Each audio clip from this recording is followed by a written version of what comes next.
is the 25th day of October 2025. Tata Bobochoye, therefore, and it's Saturday. I welcome each and every one of you to welcome your friends and well-wishers to this sacred platform, because this is where we preach not only the gospel of physical liberation, but also we preach the gospel of mental emancipation, because this is the most important before physical liberation. Because once you think that you clamor for physical liberation only, you don't accompany it with mental emancipation, that liberation will not be true, it will not be genuine. This is the reason why a country like Nigeria have a flag independence, which have accompanying that, determination, that struggle for flag independence with the education, with the awareness that it requires. That is why Nigeria is what it is today, because of the lack of education. India used to give this example. India was colonized like Nigeria, for your information. India was reorganized or restructured, some part recreated by Britain. Britain colonized India. The colonized India by Britain is not the same India you are seeing today. Even when it comes to geographically, the entity. Remember, some part of India was colonized by Portugal, by the Portuguese, some Spain, some France. They divided them and they joined what they should not join. They organized India during the colonial period to suit their colonial aim. But when India started clamoring for independence, when Mahatma Gandhi was clamoring peacefully, remember Mahatma Gandhi was not the first person to start struggle for India independence. They did it. The Indian military did it. They formed, they attacked, they used violence the first time and attacked British garrisons in India. They liberated many towns in India before. Britain reorganized, they brought troops from everywhere, and they did what the colonizers always know how to do best.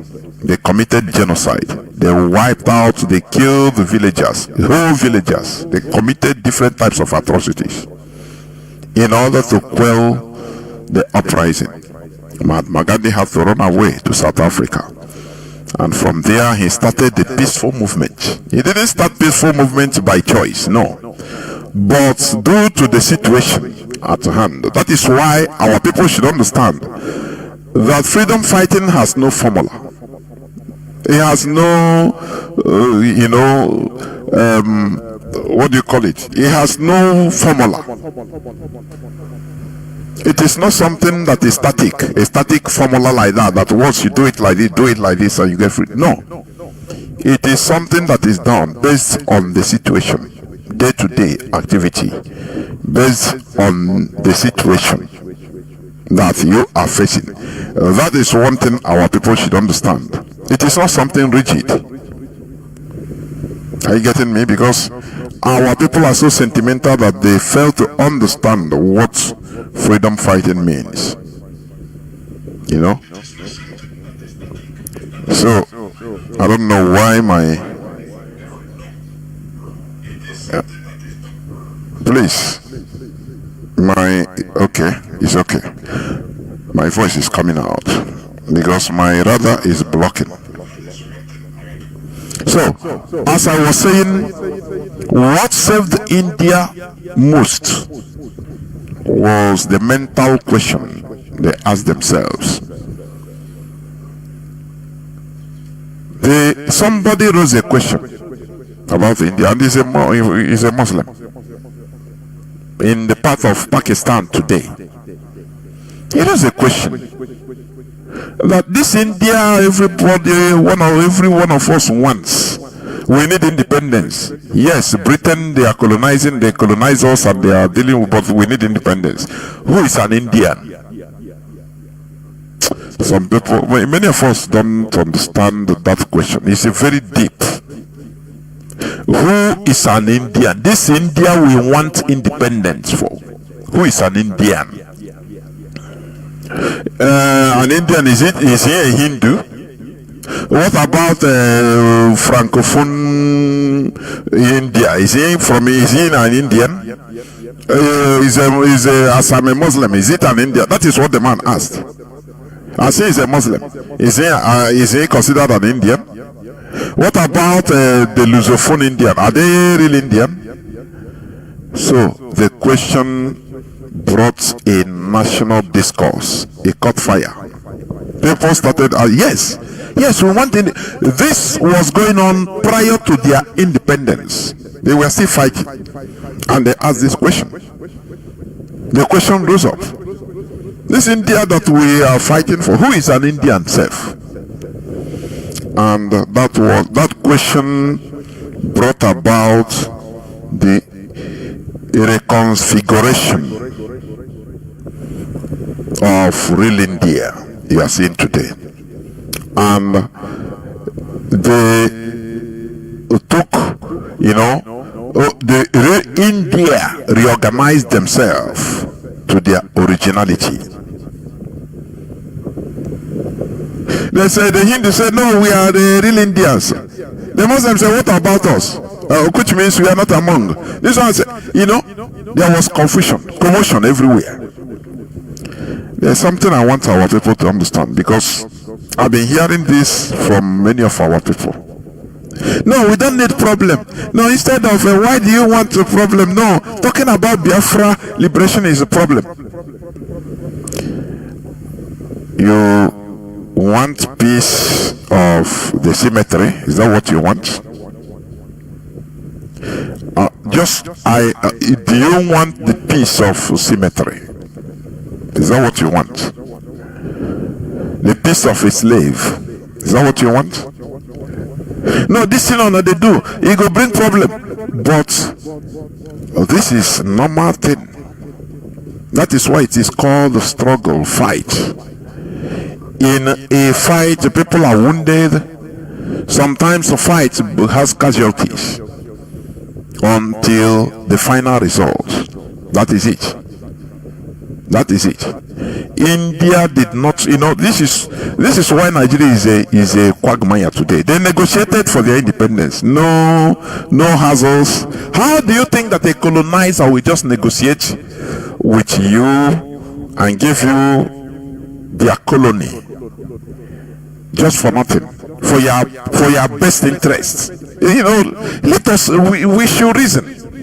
Nigeria, they negotiated their independence, and that is why Nigeria remains a colony till today, using the likes of the caliphate, Tinubu, all of them, the Nigerian politicians, in order to maintain their colony. That is why a Nigerian federal senator, is receiving upwards of 30 million naira every month, in every 30 days. Whereas a teacher in Nigeria is receiving 100,000 naira. 100,000 naira. That is I think $60 to $70 in a month. Sometimes they owe them, they don't pay them their salary for months, like in Imo State and other parts. They don't pay them for months, the teachers, because of the negotiated Britain gave them independence. They gave them independence with their condition, their own condition. That is it. That is the secret. Britain granted Nigeria independence with under their own condition. It's not under the condition of the Nigerian population or the indigenous people. No. Under their condition, and that is why Nigeria is a mess today. Are you getting what I'm saying? This is the reality facing us. So, this is the reason why we continue taking the bull by the horn, in order to create awareness, to tell our people the truth when it comes to restoring a nation. Please, our people must understand what it means. It is not a child's play. IPOB has been clamoring for the restoration of Biafra through plebiscite, referendum, through a referendum. Through a referendum, one man, one vote. Not one person will come and say, no, we say no, Namoha. There is no Namoha in a plebiscite. Referendum is one man, one vote. You want to remain in Nigeria, you say yes. You want to vote for, you want Biafra restored, yes. So you don't want Biafra, okay, Biafra, yes.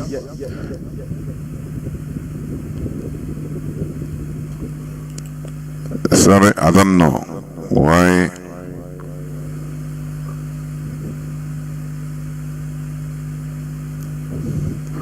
I don't know.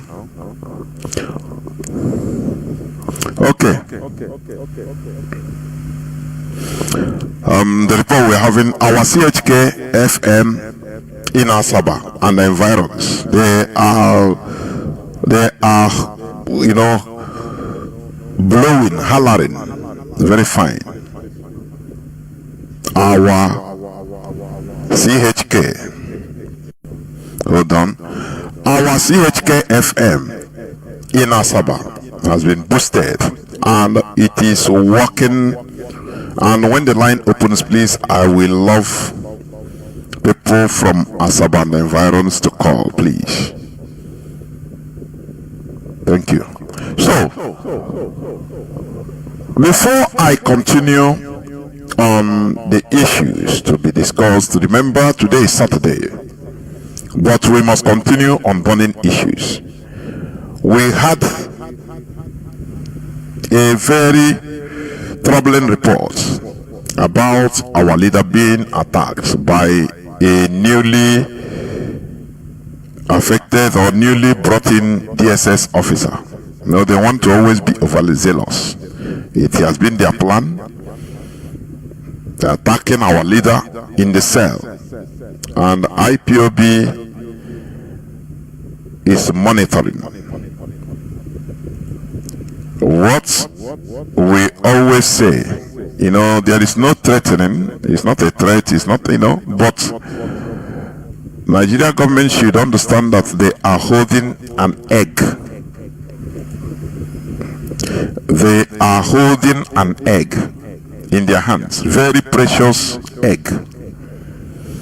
So they should understand. They have tried the poisoning our leader, and today they thought that, you know, some of them that are overzealous, the caliphate.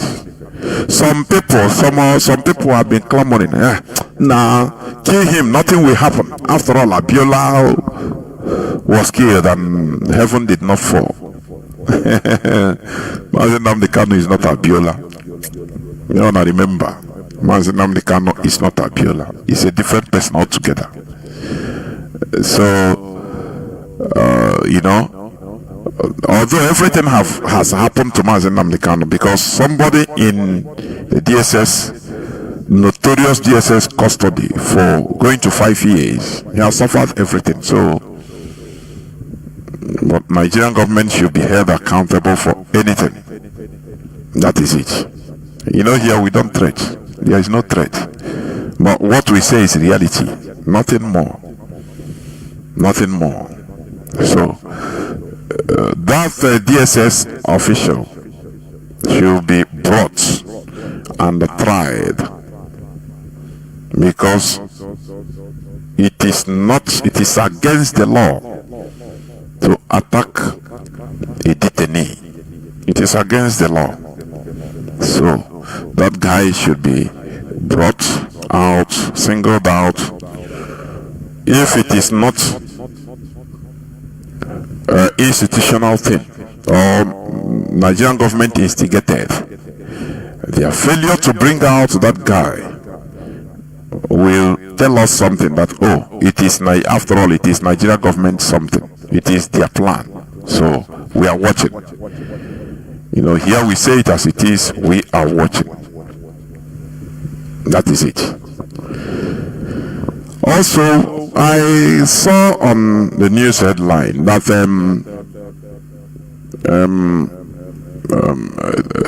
Aloy Ejimako collapsed. He collapses in Kuje prison, where he is. It's today's news headline. And when I talked to a member of the leadership before even coming on air, say yes, but notwithstanding, the Nigerian government should take care of Aloy Ejimako, take him to hospital, because he's a detainee in their hand. IPOB, we don't care, we go for justice. That is it. They should take care of Aloy Ejimako to check whether he has health issues. That is it.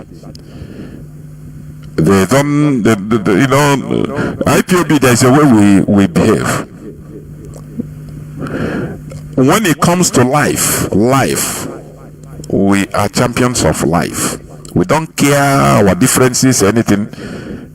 But if you are suffering injustice, we come to your aid. We fight for you. That is our IPOB. That is who we are. Our recriminations does not last into our kill. That is why IPOB don't kill. IPOB doesn't kill people. There is this very wrong narrative that some group of people are championing, even on X space, calling IPOB all sorts of names, you know, bringing different types of propaganda about IPOB. They confuse people with, confuse people. IPOB, they confuse IPOB with Simon Ekpa. They mix up everything. That is only their mantra. You listen to them, it's their mantra.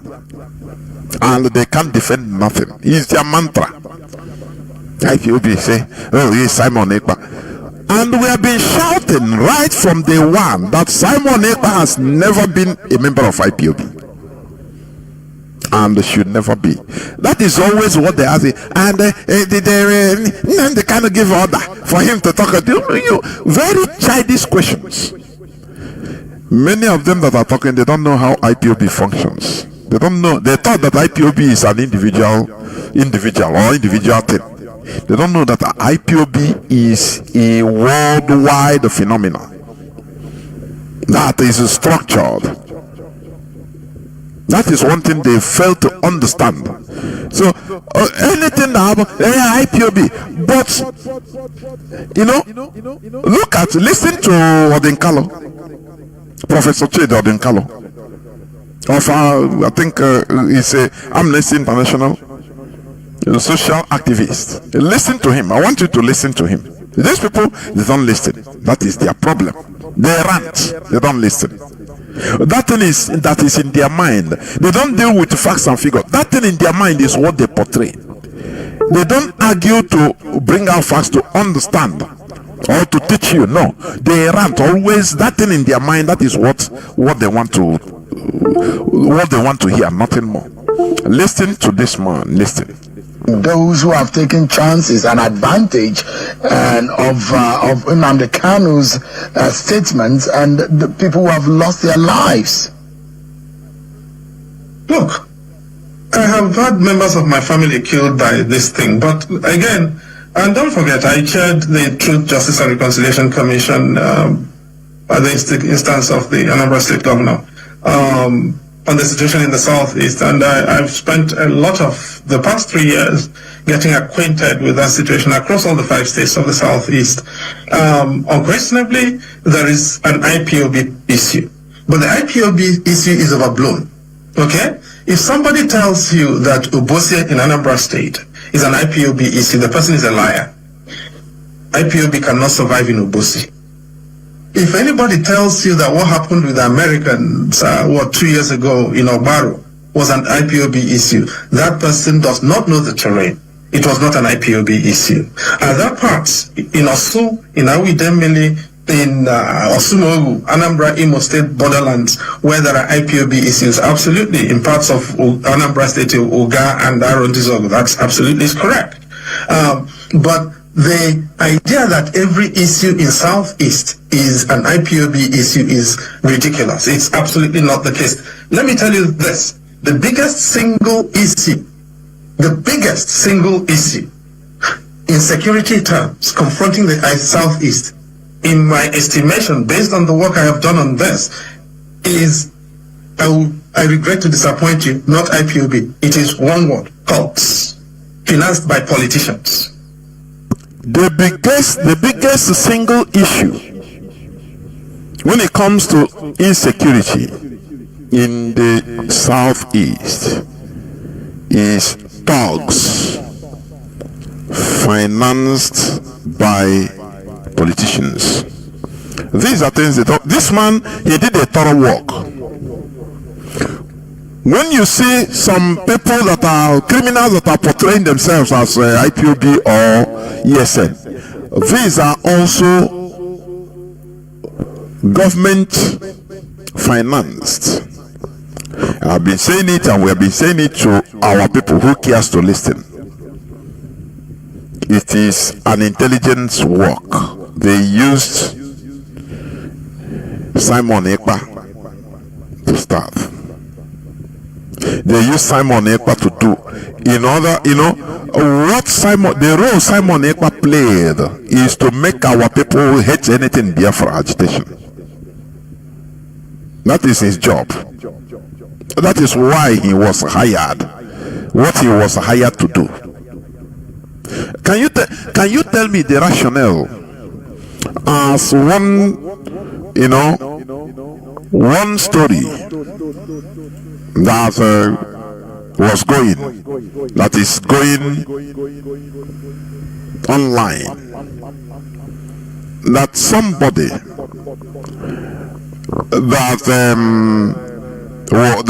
was sponsoring or supporting IPOB. Let me see, in Canada or from USA. His brother was kidnapped in Nigeria, and he told them that, look, my brother, we are supporters of you guys, thinking that they are, that they are ESN. These people, they use the name ESN, but they are not. They were using the name. They are not. They took this guy, collected ransom, killed him, and seized the car. Collected ransom of 95 million naira. And burned their houses. Burnt their houses. Now you tell me, if these people are fighting for liberation of our people, tell me, what do you think IPOB, who has interest in destroying our people? And the story went on that even the man in America, contacted Simon Ekpa that he's a financer of this, and the man told him, Simon Ekpa told him, don't forget about it. He told his criminals to go and burn the man's house. This is why Simon Ekpa was on the scene. He want to treat our people so that people will hate this struggle with all their hearts. I think he have said this sometime on his broadcast, or I call it outburst. No be on one Biafra. Ojukwu cannot give you Biafra. Wazike cannot give you Biafra. Now me want to give you Biafra. Now me on a one make I give you on a Biafra. On a go see Biafra now. On a go eat Biafra. On a go drink Biafra. That is our people. So most of our people don't read meanings when they hear things. They don't think. They don't watch body languages. They don't read meanings into statements. That's why the Yorubas, they call Igbo people Mugu. Mugu. They brought out Simon Ekpa in order to make sure that they suffer our people, kill our people to the extent that our people will reject anything. Bia, talk less of fra. It's an intelligent DSS job. It is their job. Are you getting what I'm saying? It is not something that is new. It is things that have been happening with the country's secret services. They will secretly form their own thing. In your genuine struggle, they will form their own thing with their own interest to be causing problem. Using it happened during the ANC struggle now. They formed Nkata freedom fighters led by Butulezi, if I'm not mistaken the name.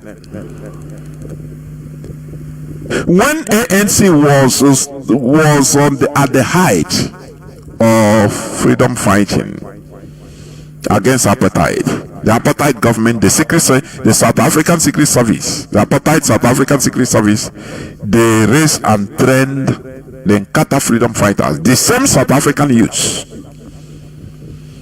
Gave them guns, trained them that they are fighting for freedom. That they are fighting for freedom. Their mission, many of them, some of the foot soldiers might be innocent. They don't even know. They thought that ANC was too slow, too cool. So, they need more water. That's why they carry gun, give them. And they tell them, be killing anyhow you want. Just be killing, showing people that water is the code. It happened in South Africa. It's after independence, after the struggle, that all these things was being, revealed. So why are we surprised in this case? It is, governments work like this. They either hijack the struggle, the genuine struggle. Don't you see? Listen, let me give you. This is a very, very instant example. An example that most of us know. That even we watch, we experience. Do you remember in Nigeria, in any Nigerian protest, peaceful protest, they call it peaceful protest, what Nigerian DSS, the Nigerian government will do, they will go and hire thugs, activate their own thugs, their own criminals, to be inside the protesters, to start breaking shops, start committing crimes, so that it will give the police, the military, the leverage, the excuse to come and shoot at them, to come and disperse and kill people. It's an intelligence work now. But many of our people, due to the hatred they have on Mazi Jonathan Chinedu, on IPOB, their animosity, unfounded animosity, I don't know why. That is why they don't think in this way. But we know, in every protest that is scheduled in Nigeria, that should maybe become a big protest, the Nigerian government also prepares their own people, their own criminals, to join the protest. Instead of the protest being very civil and peaceful, it is the job of these agents in the protesters. You don't know, they will be shouting the same thing, but before you know, they'll start vandalizing cars, they'll start vandalizing shops. Now the Nigerian government will turn around and say, look at, this is not peaceful. They will video them, say, look, we will not tolerate this. Before you know, they start shooting, killing people. But they are the author of these criminals. So when is our people going to remove that hatred, that blind hatred that is covering their eyes to see the reality, to interpret things as it is? When any slightest thing, the name it is IPOB. Newspaper will carry it. The Nigerian government will say it's IPOB. They will say it's IPOB. Somebody is IPOB. But this man Odinkalo, he made investigations. It's not somebody that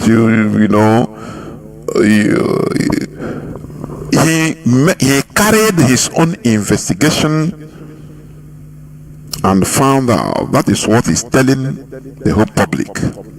Listen again. Single issue, the biggest single issue in security terms confronting the Southeast, in my estimation, based on the work I have done on this. Based on the work he has done on this, he is not saying it just ranting. No, he is talking based on facts and figures, which he carried out for months on the ground, and he came out with proofs.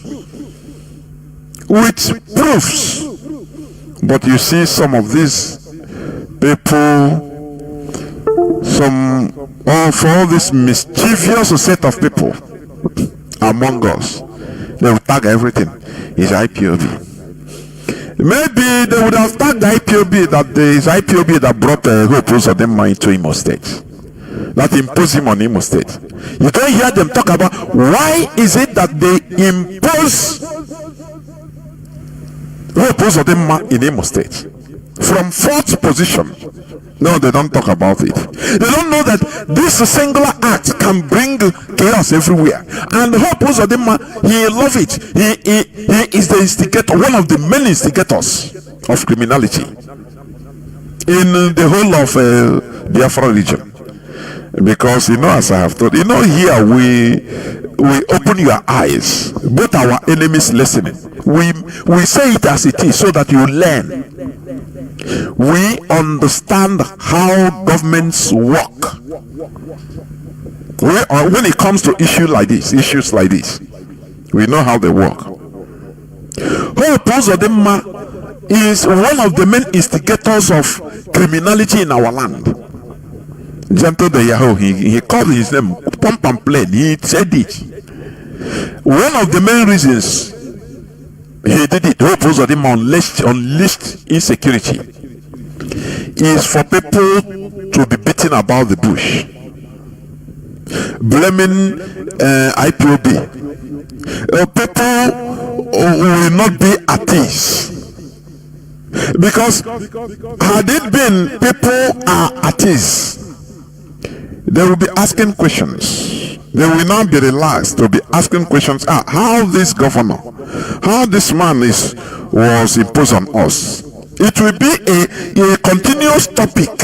It can even lead to more protests, and but in order to cover up this, Hope Uzodinma unleashed criminality in Imo State, which spread every other places, so that people will be on their heels. They will no longer be able to question who is ruling them. Instead, they will be praying, say, even if it's Satan ruling us, please let us have peace only. People will be talking about having peace. They will no longer question who is their governor. How is this 4th person imposed on them as number one. No, that question will no longer be in their minds. Everybody will be talking about insecurity. Insecurity. Hey, well, I don't care. We don't care who is ruling us. What we want, just give us security and we are okay. And that is the reason why, towards the end of his 8-year term, he's trying to, do things. And all of a sudden, they captured Gentle de Yahoo. They killed Jacob and others. Now, instead of coming in the public or on camera to let Gentle de Yahoo talk, no, they are doing it internally, arresting some people that he is mentioning their names as their sponsors. He's mentioning their names. Do you see how mischievous these people could be? Do you see that? When people talk about Simon Ekpa being IPOB member, nonsense. Do you think that if Simon Ekpa is an IPOB member, that Finnish government will jail Simon Ekpa and leave IPOB to be functioning in Finland? This is a question when you ask them, they keep quiet. They will not even answer there. They will not go there because they know that is a question that shuts them up. Do you think that Simon Ekpa, if he was a leader of IPOB as he was claiming, committing all these crimes, and he was jailed in Finland, but IPOB continued to function until today, advancing more and more. Why is it? Oh, okay. They jailed the leader of IPOB in Finland, and IPOB is functioning in Finland. Does it make sense? Come on. Some of our people should come out from this their hatred shell of hatred. Shell of hatred. It makes them, they don't see more than even their myopic side. Very myopic, only ranting. So this one, continue listening to Adenkalo, please. In my estimation, based on the work I have done on this, I regret to disappoint you, not IPOB. It is one word: cults, financed by politicians. Cults. All right. Financed by politicians. That is the main source of insecurity in the southeast. Whereas mischievous people are shouting, IPOB, is IPOB. Now, the cults are the biggest single issue, and you don't have a clue how terrible the problem of cults in the southeast is at this particular time. Is there a crossover between that and the IPOB issue? Possibly. But cults financed by politicians, that is the biggest single security challenge confronting the Southeast at this time. It's very clear as crystal, based on the work he did. Yes, what they are doing, all these cultists killing, sponsored by politicians, immediately they say IPOB. Nigerian newspaper, IPOB. Then we take all these papers, all these reports, sent to every foreign embassy in Nigeria. They think that immediately they send all these reports. Let me tell you, some of all these countries, they call IPOB and say, they send it to IPOB and say, look at what your government is doing. If IPOB will be defended, they say, we know, don't worry, we know Nigeria, we know the Nigerian government, don't worry, you don't even need to defend or do anything. We know. Do you see that? This is an intelligence job, and that is what has been going on. They want to use criminality, every criminality, tag it on IPOB ESN, so that people will loot. They will abhor IPOB and ESN. That is the target. That is the motive. Because is a game of chess we are playing. Intelligence game or intelligence game. It's not making noise. only. No. It's a game of intelligence. It's a game of chess. If you know how to play chess, you will say, I am a good chess player. You will think all round before making one step. And when you make a step, it is targeted. That is it. It is targeted. So, this is what Nigeria has been doing.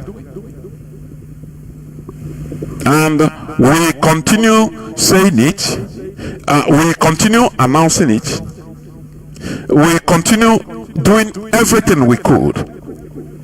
When people are tagging, I don't know how funny. People will be pushing Simon Ekpa that it is your member.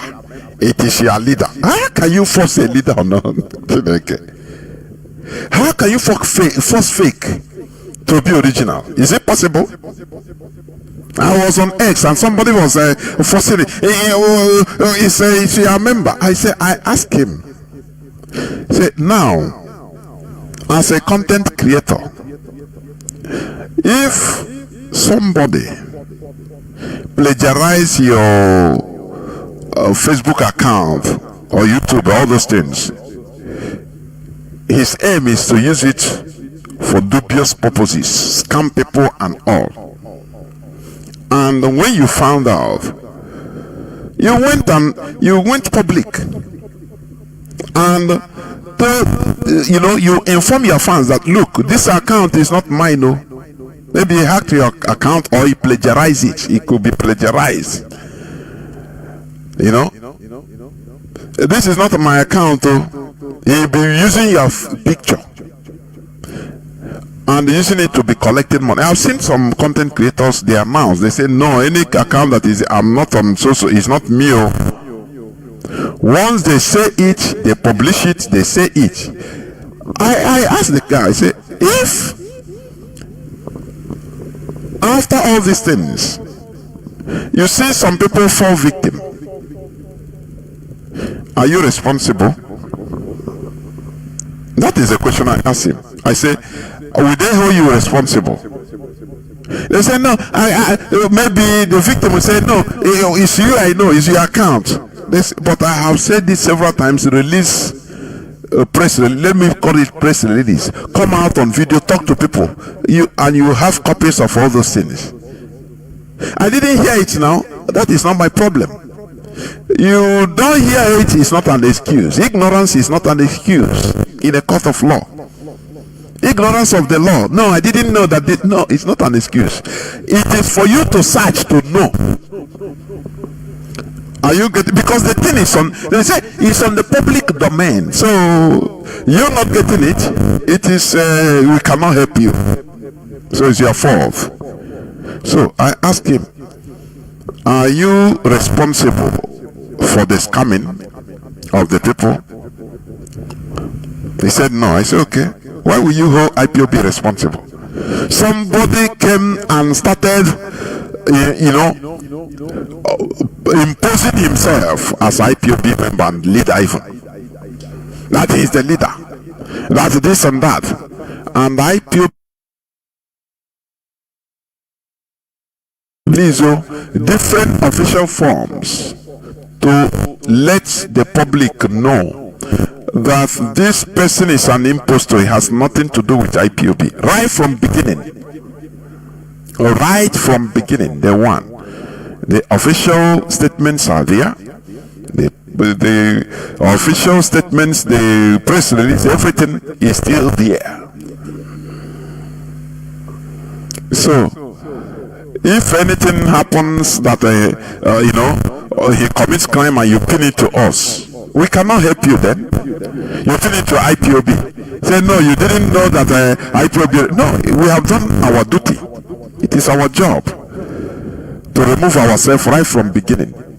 Because this person is not part of us. So, if you didn't see it, you as an individual, we cannot help you. You see it? If you yourself didn't see it as an individual, we cannot help you. We have done everything that we should do in order to extricate ourselves from Ekperima. So anything that you think is not our problem, we have done our official duty. So that is it. So you see that we always defeat with superior arguments. Are you getting it? Now you see, in this Christian genocide, you know, I've said it I think day before yesterday, they are trying to change the narrative. They are unleashing their propaganda machine, the Nigerian government. Are you getting me? They are unleashing their propaganda machine, paying money in order to do what? To make sure that the message is stifled. And one of the main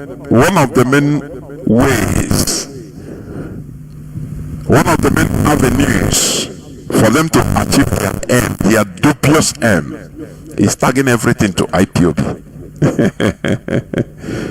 Are you hearing it? Because they know that, look, once they call IPOB, because of the useless hatred, blind hatred,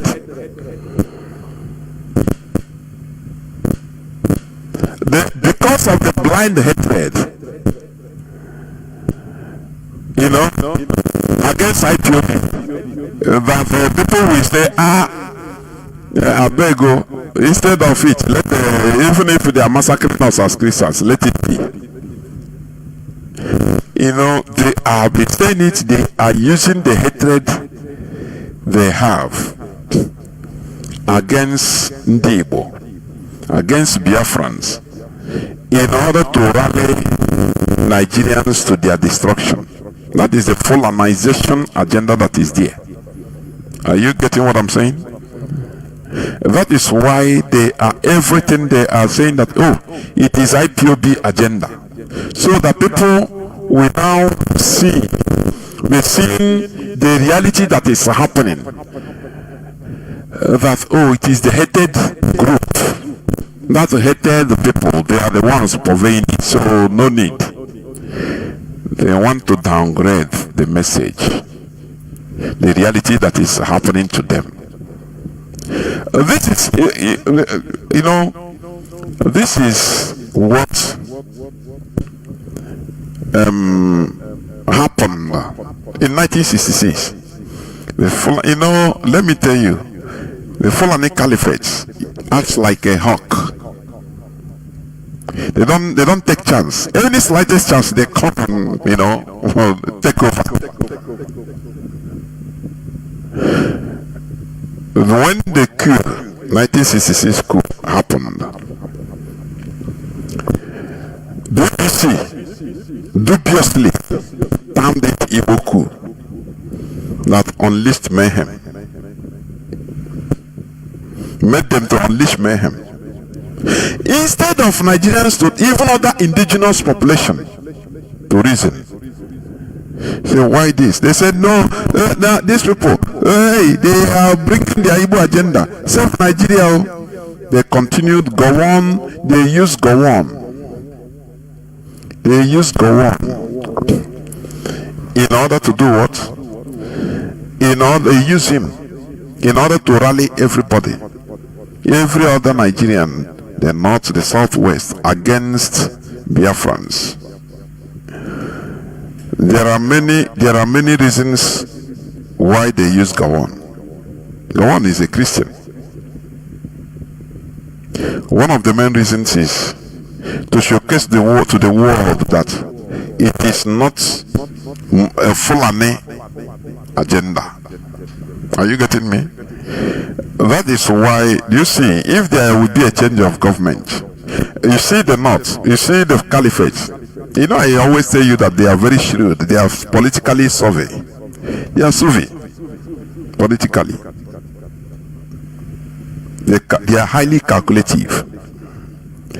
If, you know, they were scavenging to bring Jonathan, so that he will come and, you know, become a presidential candidate again.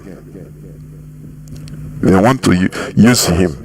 Maybe if not him, they will scavenge, look for another Christian from anywhere. These people, you know why they are mad against IPOB? Let me tell you, Mazi Jonathan Chinedu and IPOB, we understand them. Forget about all these other Igbo people that used to rant without thinking. We understand any political move they make. We understand them very well. So that is why they are trying in any way or every way possible for them to make sure that they destroy IPOB. They tarnish, they blackmail IPOB. They tarnish the image of IPOB. Then people, IPOB is killing their own people. How can how can IPOB be killing their people? How can, for example,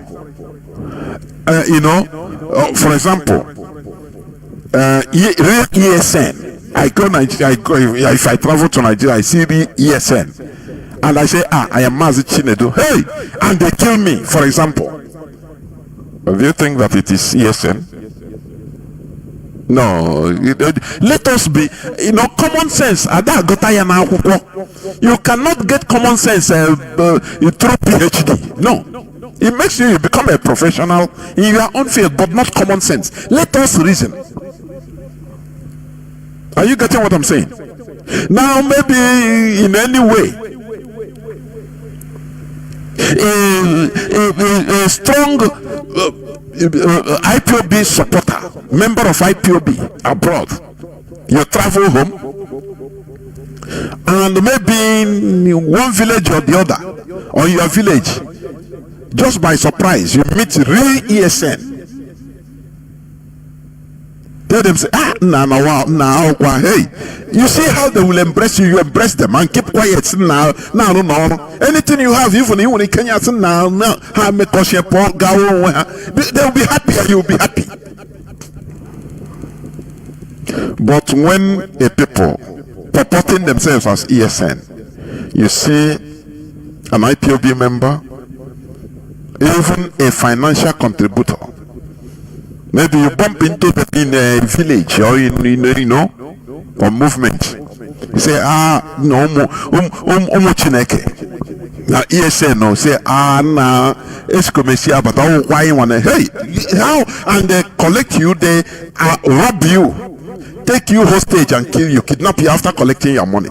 And you're telling me that common sense will not tell you that there is something sinister, that these people are not ESN. They are not. They are impostors. They are doing this in order to discourage people, to make our people become mad. Our people, I have been saying it in the Igbo, politically sophisticated in thinking. They are not sophisticated in thinking. They take things straightforward. And that is why we are where we are today, in a mess in Nigeria. I am telling you. Naturally, I've seen it. We are too straightforward, and it's not good for people. It's not good, because you take things and judge things immediately in a straightforward manner. No, Azikiwe did it and failed. Is it not? Nnamdi Azikiwe that should know better. He didn't know that, yes, Britain is going physically, going away from Nigeria, but their shadow will still remain. He downgraded their negotiation. British negotiation, when they were negotiating with the Caliphate, with Ahmad Bello, only them, the North. I said, no, anything they want, let them negotiate now. After they go now, I will show them that I'm an able man. I will take over everything. This is a very, very, very little sense. I call it, small brain. I'm telling you, it's very small. I say our people, we always take running of a country or nation, compare it with running your business, your private business, opening shop, trading. That is the way you. That is why when I see Peter Obi, you see Peter Obi now, he's no more behaving like the first time That first time he was highly naive, very naive, as a normal Igbo man, Mugu. That first time, he will be giving motivational speaker. I do this in Anambra, I do this, I build. Yes, but he never knew that running a highly complicated country, the largest gathering of black race as a country in the whole world, the largest. After Nigeria is Brazil, where you have the largest number of black people in a country. So, Bito, you never think about people's different interests. You never think about agents of the West. You never think about people that only their destiny, their action is to destroy. Their thing is to scatter. These people are in countries. You never think about betrayers. You never think about people that, different types of interests. No, you never think about them. Here we do. You don't know that in a country like Nigeria, even, putting people around you as a president is not only by your power. People don't know. Have you seen Nuhu Ribadu? He's there as the National Security Advisor, NSA, I think, or Chief Security Advisor. What do you call him? Is he in charge of the security of anything we will call Nuhu Ribadu? Do you think that it is the choice of Tinubu for Nuhu Ribadu to be there? Do you think it's his choice? No, tell me now. It's not his choice, but he can't help it. There are unseen forces that put him there. They force you. You must put him there. Otherwise, Nigeria is not independent now. Otherwise, they will give you condition. Otherwise, you will not get this. You not there. They will make your tenure ungovernable. There are strategic positions that it is not the Nigerian president, is not in his power. It is above him to put the people there. There are forces that present them, say, hey, if you want a successful Goya, this person. do you know that? But Peter B, if, for example, he becomes the Nigerian president, everything will be unleashed now, because he must fail. Are you getting it? All these things, you think that everything, there are some things, many things you will not know. You will be speaking from outside, as an outsider, until you enter Sorok. They will open the book of Revelation for you. Both jackals, both tigers, they will come and say, hey, this is the seat of power. Do you think that it is how you are seeing it when you are in opposition, talking, ranting? No, this is reality. This is how things will be. Sweat will be, so he will be sweating in heavy air condition. He will be sweating. See now so things be. Now so it be. So these are things we should know. Now I want to play this. Although I read the news the day before yesterday, but I want you to still hear it. How they are trying to push this issue of Christian genocide that is real, that is happening in Nigeria, push it to the public as an IPOB agenda, so that people will now turn around and hate it. The same thing they use in Nigeria. Oh, come and defend it. They are telling people, this Nigeria, otherwise Nigeria will have sanction and defend Nigeria. Otherwise America will come and attack Nigeria. Defend Nigeria is your country. Didn't they call Nigerians to kill Biafrans in order to defend Nigeria? What is happening to Nigeria today? Every time you hear bandits, that is Fulani terrorists on the move in Kwara, every part of Nigeria, So today is the same thing that is happening again. They are rallying people. Don't allow your beloved Nigeria to be destroyed by this IPOB propaganda. They say there is Christian genocide. Don't agree with them, or there is no Christian genocide. People are being killed. Yes, who is killing them now? The Fulani terrorists. Is it normal? No, it's not normal. But because of your hatred for IPOB and Biafrans, you will accept the killing. You will rather accept the killing. Let them slaughter you and your family. Instead of you to allow Biafrans to have it their way or move out. No. This is what they are trying to achieve. The second time. The first time was 1967 to 1970, where they gathered the whole indigenous people to come and fight Biafrans. They used them. And as I listened to one clip of Edmondo Bilo, the journalist, interviewing a former soldier, Nigerian soldier, that from Plateau State.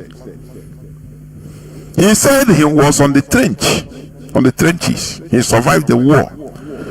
He fought on the side of Nigeria as a middle, I think either a TV or I don't know.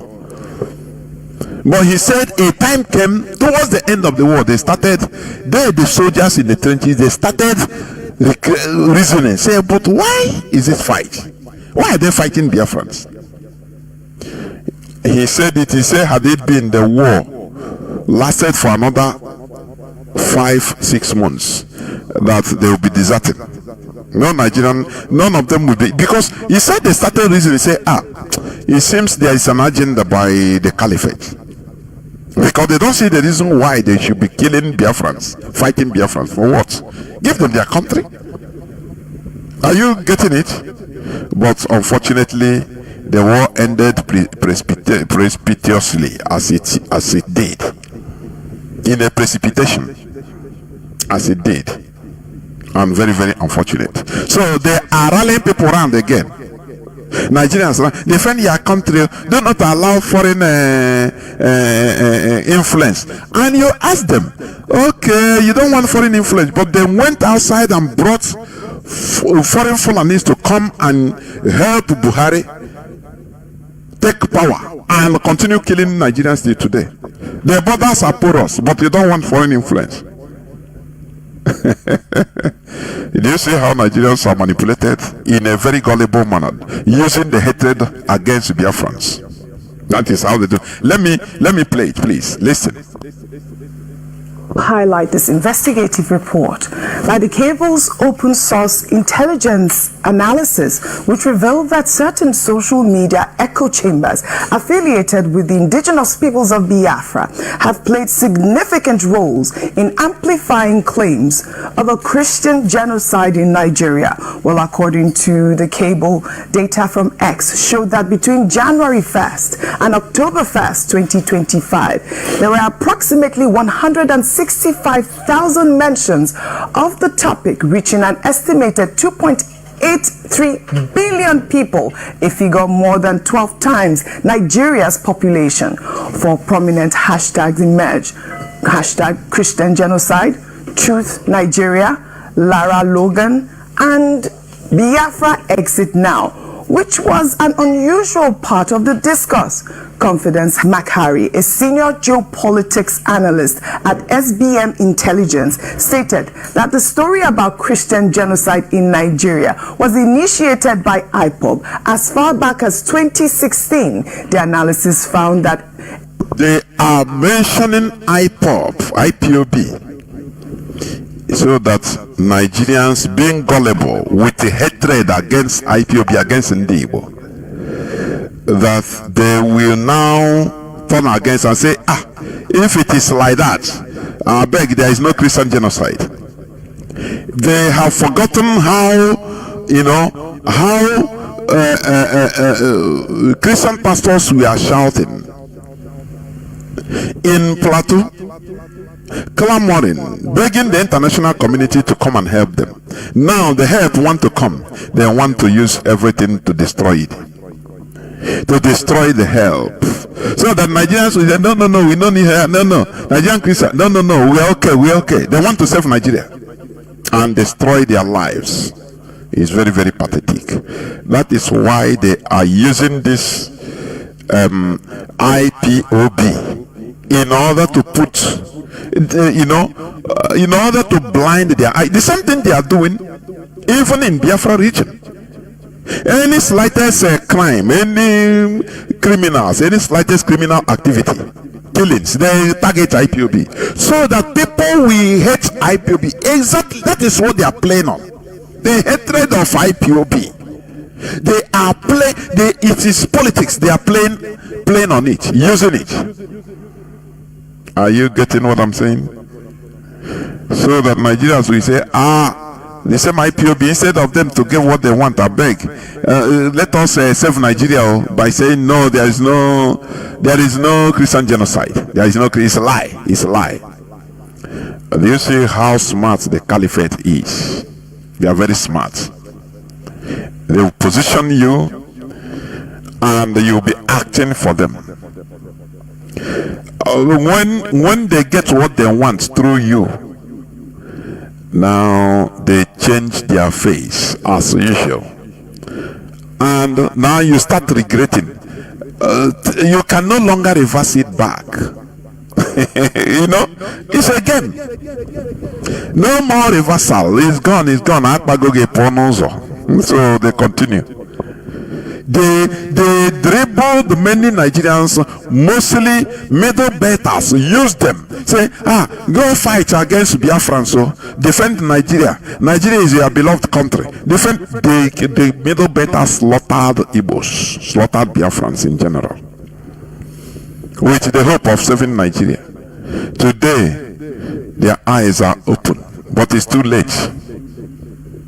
Let me put it, it's late, but not too late for them. They can make it up by rising up. Because the people they are using, some come from the middle belt, some from south. Daniel Buala, I think, is from Plateau. Daniel Buala is a Christian. He is the person, being in charge. He was given the charge of going to defend this meeting. I will play the clip where he meets a Christian charismatic union or community. I'll play it. But let me finish playing here for you to understand. Here we try to make you understand. When you listen very well, when you open your minds with no bigotry, sometimes I'm surprised. In one this thing I was, one of them came to our X space some time ago, and he asked different questions, and we put him in order. But today, some of our people used to act like dog. Nkita have very little memory. Once you tell him don't do this, after you go, before you know, he forgets. As he went back to their space, and they continued their rhetorics. His brain changed again. Say, it seems these people they want to convince they want to convince him.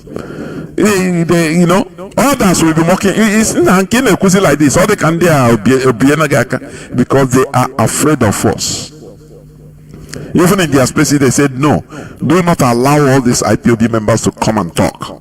Otherwise, they can convince some feeble, they call them feeble-minded people in their midst. Do you see that? Whereas our ideology is promotion of logic, superior argument. It's not fighting. We are brothers. We are sisters. We are from the same place. So there is you cannot change it. So we either dialogue, that is it, or we kill ourselves. And IPOB choose dialogue. Bring that your argument. That is why tomorrow, being Sunday, the 26th, we advise, or call on people, even those that are against, that the name of Biafra is anathema in their ear. Come. We will not insult you as like you used to insult us. We will not, we will not intimidate you. No, we ask you to do our own. IPOB is an institution. It's a responsible institution. So we always win with superior argument. If you have superior argument, bring. Come. Finish. That is it. So the Nigerian government is counting on this Igbo hatred again in order to get out, run away from this Christian genocide that has been going on. Let me continue playing again, please. Like this investigative report by the cable's open source intelligence analysis, which revealed that certain social media echo chambers affiliated with the indigenous peoples of Biafra have played significant roles in amplifying claims of a Christian genocide in Nigeria. Well, according to the cable, data from X showed that between January 1st and October 1st, 2025, there were approximately 165,000 mentions of the topic, reaching an estimated 2.83 billion people, a figure more than 12 times Nigeria's population. Four prominent hashtags emerge: hashtag Christian Genocide, Truth Nigeria, Lara Logan, and Biafra Exit Now, which was an unusual part of the discourse. Confidence Makhari, a senior geopolitics analyst at SBM Intelligence, stated that the story about Christian genocide in Nigeria was initiated by IPOB as far back as 2016. The analysis found that X accounts promoting Biafra and Nnamdi Kanu were the most vocal online, particularly those supporting IPOB's separation from Nigeria. The cable also found that U.S. Senator Ted Cruz, who has pushed for sanctions against Nigeria, received $1.8 billion in donations from IPAC, a pro-Israel lobbying group. I mean, this investigation reveals, complex layers of international politics, separatist agendas, and religious narratives intersecting in Nigeria's security discourse. Rufai, we're hearing... Now, I ask this question. They are analyzing Ted Cruz, that he was being supported through donation from IPAC of Israel or Jewish something organization. Now you ask them, who is supporting the Fulani agenda in Nigeria? What international or outside forces that are donating to the terrorists? Have you forgotten? According to reports, most of the Boko Haram members, ISWAP, bandits being caught, they caught them with dollars. Who is supporting them? No, they don't. Nigerians don't ask, but they don't go this land. They are talking of who is donating money to American senator. They are talking about it. They are not ashamed. They don't ask, okay, those who did this guy, the former governor of Kaduna State, Nasir Rufai, he said he went out, he have to go outside to pay foreigners, to pay them, bribe them, not to kill Nigerians. Nigerians never ask him, who are those foreigners? No, they don't ask them. Nigeria went to United Nations General Assembly last month or last 2 months and started clamoring for two-state solution for Palestine, which is good. They were clamoring against the genocide being committed by Israel. Okay? Whereas they are committing genocide. These journalists don't ask. I know, I understand them. They are afraid of their lives, I know. Remember one of them that was killed the other day? They say he's armed robber. Who knows what happened there? They brought it to the news. It's armed robbers that killed him. They go and capture some people, or maybe criminals. They tell them, oh, these are weak. You don't set up on Nigeria. How can you trust the mainstream media?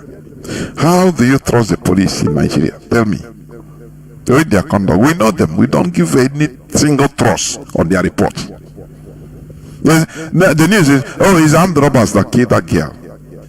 Who knows what happened? What of the former chief of defense staff? What is his name that was killed? He's a Christian. He was killed. They say it's armed robbery. Oh, if people can understand how Secret Service works, they work dirty. They can use criminals to do their job. And you call them, oh, the criminals did it. You don't know that the people behind it is the Secret Service. It is okay. According to the revelation of one former SEAL officer, Jordan, on RT, I listened to it today. He said that the CIA, all these drug cartels, most of these drug cartels in South America are being sponsored by CIA. They were formed in the 1990s by the CIA. You don't know. They used them to bring drugs, make money, and immerse black people into taking more drugs to useless their lives. Secret Service work is the more you look, the less you see. I told you, we know all these things. That is why nothing baffles us. It's only ordinary Nigerians, people with a hollow mindset will be ranting, but we know what happened. We know them.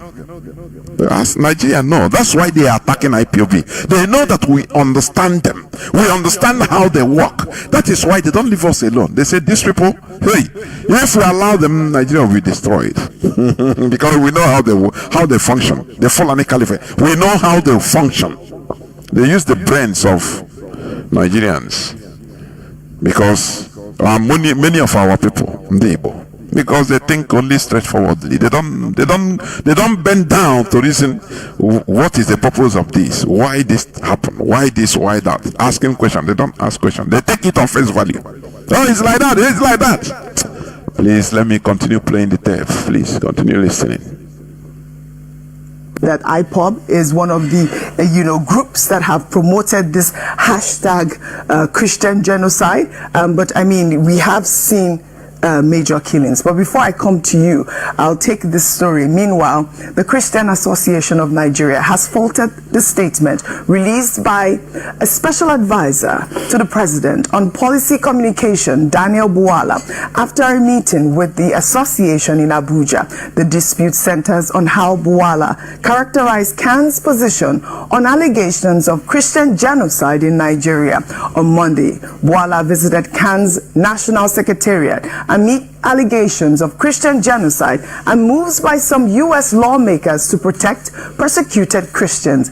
In his statement, Bwala quoted CAN President Daniel Oku as referring to the issue as so-called Christian genocide narrative. However, in a statement on Tuesday, Oku said the association did not describe the killings as so-called Christian genocide, stating that Bwala's release falsely suggested that the association downplayed the killings of Christians. And I'll read CAN's statement in part. The Christian Association of Nigeria wrote, CAN made it clear that its position on this issue has long been established and remains unchanged. Across many parts of northern Nigeria and the Middle Belt, Christian communities have suffered repeated, organized and brutal attacks which have left thousands dead, villages destroyed. That is what matters, and what should matter.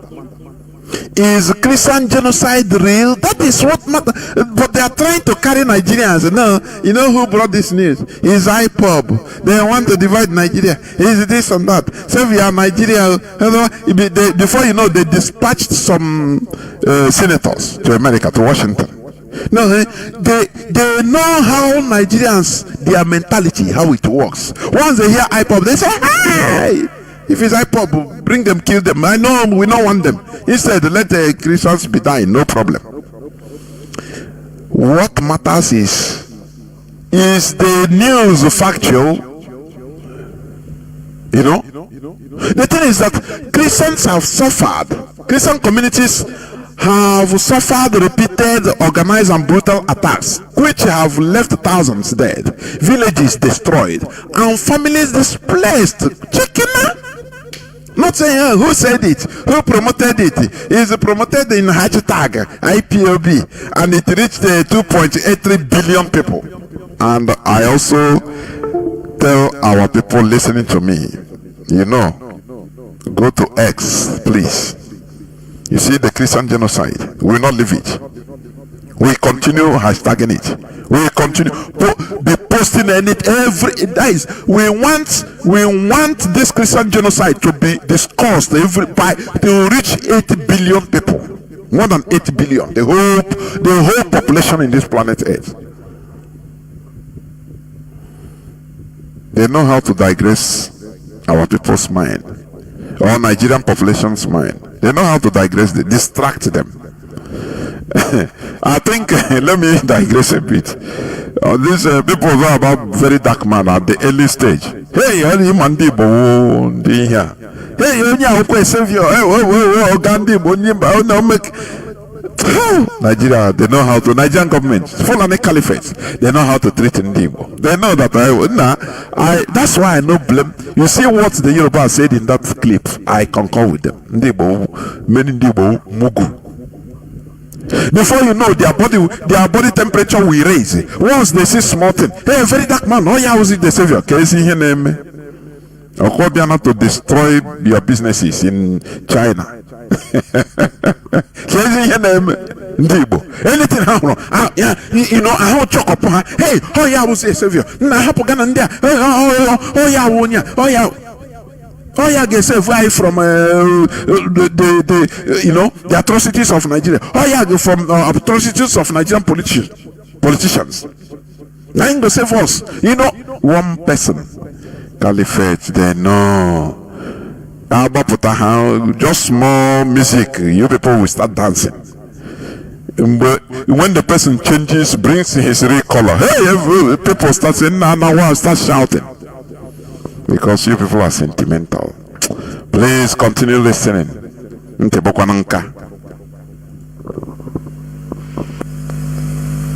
Association of Nigeria has faltered the statement released by a special advisor to the president on policy communication, Daniel Buwala, after a meeting with the association in Abuja. The dispute centers on how Buwala characterized Khan's position on allegations of... Do you see how they... Sometimes I ask, you know, the Nigerian government brought out somebody, I think he's from Plateau State or from Benue State, from the region, the core place where this Christian genocide is on top gear. They brought out one of them, one person from there. Now they tell him, hey, it is you. Because when they ask you, you say, you are from...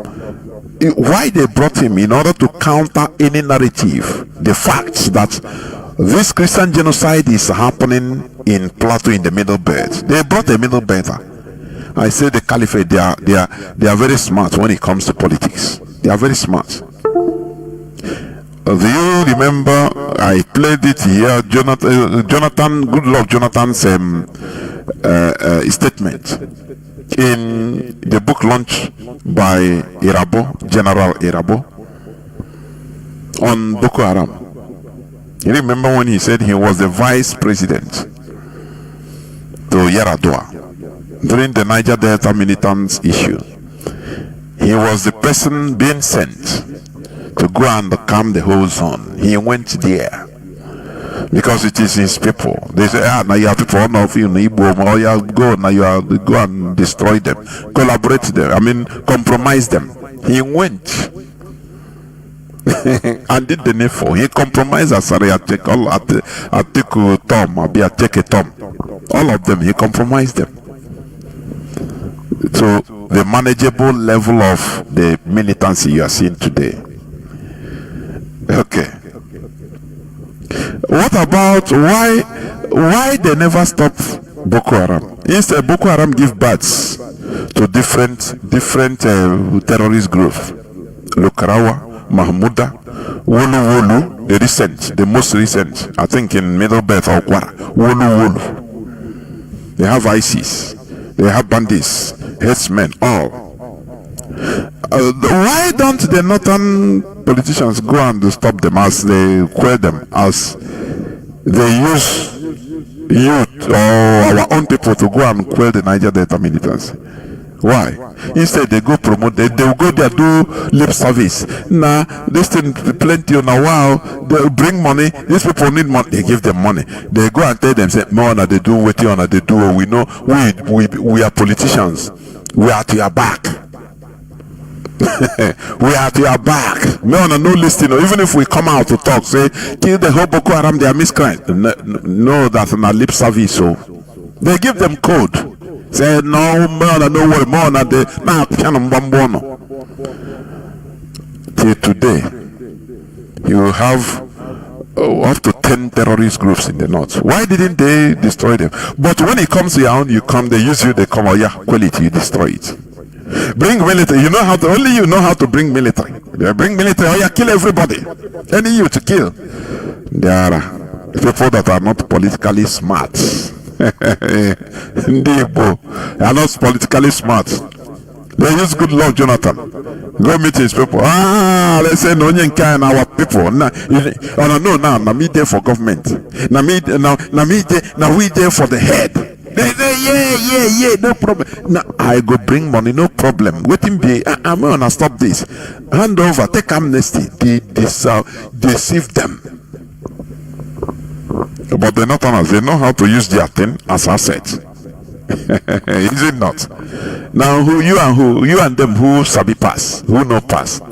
I beg you, listen. Here we teach common sense. In Nigeria on Monday, Bwala visited Can's National Secretariat amid allegations of Christian genocide and moves by some U.S. lawmakers to protect persecuted Christians. In his statement, Bwala quoted Can President Daniel Oku as referring to the issue as so-called Christian genocide narrative. However, in a statement on Tuesday, Oku said the association did not describe the killings as so-called Christian genocide, stating that Bwala's release falsely suggested that the association downplayed the killings of Christians. And I'll read Can's statement in part. The Christian Association of Nigeria wrote, Can made it clear that its position on this issue has long been established and remains unchanged across many parts of northern Nigeria and the Middle Belt. Christian communities have suffered repeated, organized and brutal attacks which have left thousands dead, villages destroyed and families displaced. The meeting was recorded by Can's media team, and at no point did Archbishop Oko use such words or express such a view while referring to the tragedy as a so-called genocide, trivializes the pain of countless Christians who have lost loved ones, and that is a fact, Rufai. We often raise concerns about government communication strategies. This is yet another example. This is a sensitive topic and should have been, handled with the sensitivity it deserves. The portrayal of religious community positions on sensitive national security issues shouldn't be trivialized. Meanwhile, religious leaders and activists attending a roundtable in Abuja on building synergy among faith-based NGOs for freedom of religion or beliefs have criticized the widespread culture of impunity surrounding mob killings in the name of blasphemy, lamenting that those responsible are seldom persecuted. They argue that Nigeria's destruction of the liberal spirit of its constitution stems from allowing religious doctrines to influence state laws. The CEO... But it is influencing it. The brother Samuel, they killed him. They killed her. They stoned her and, burn her body, even while alive, to death. They burnt her to death on video. And the people that did it were boasting. I think, remember, Atiku Abubakar, he tweeted against it that this is inhuman. And there were attacks from the north that they know he should immediately, under few hours, he deleted the tweet. I think another person was also killed. Is it in Niger State or Kano? The same thing, blasphemy.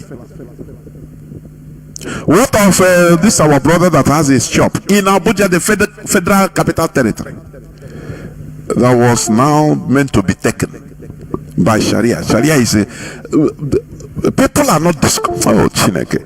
In the capital city of Nigeria, there is Sharia. There is Sharia ongoing, but you don't know, or you know you kept quiet. Oh, your problem is IPAB. People that come to save you, you are being programmed to fight them.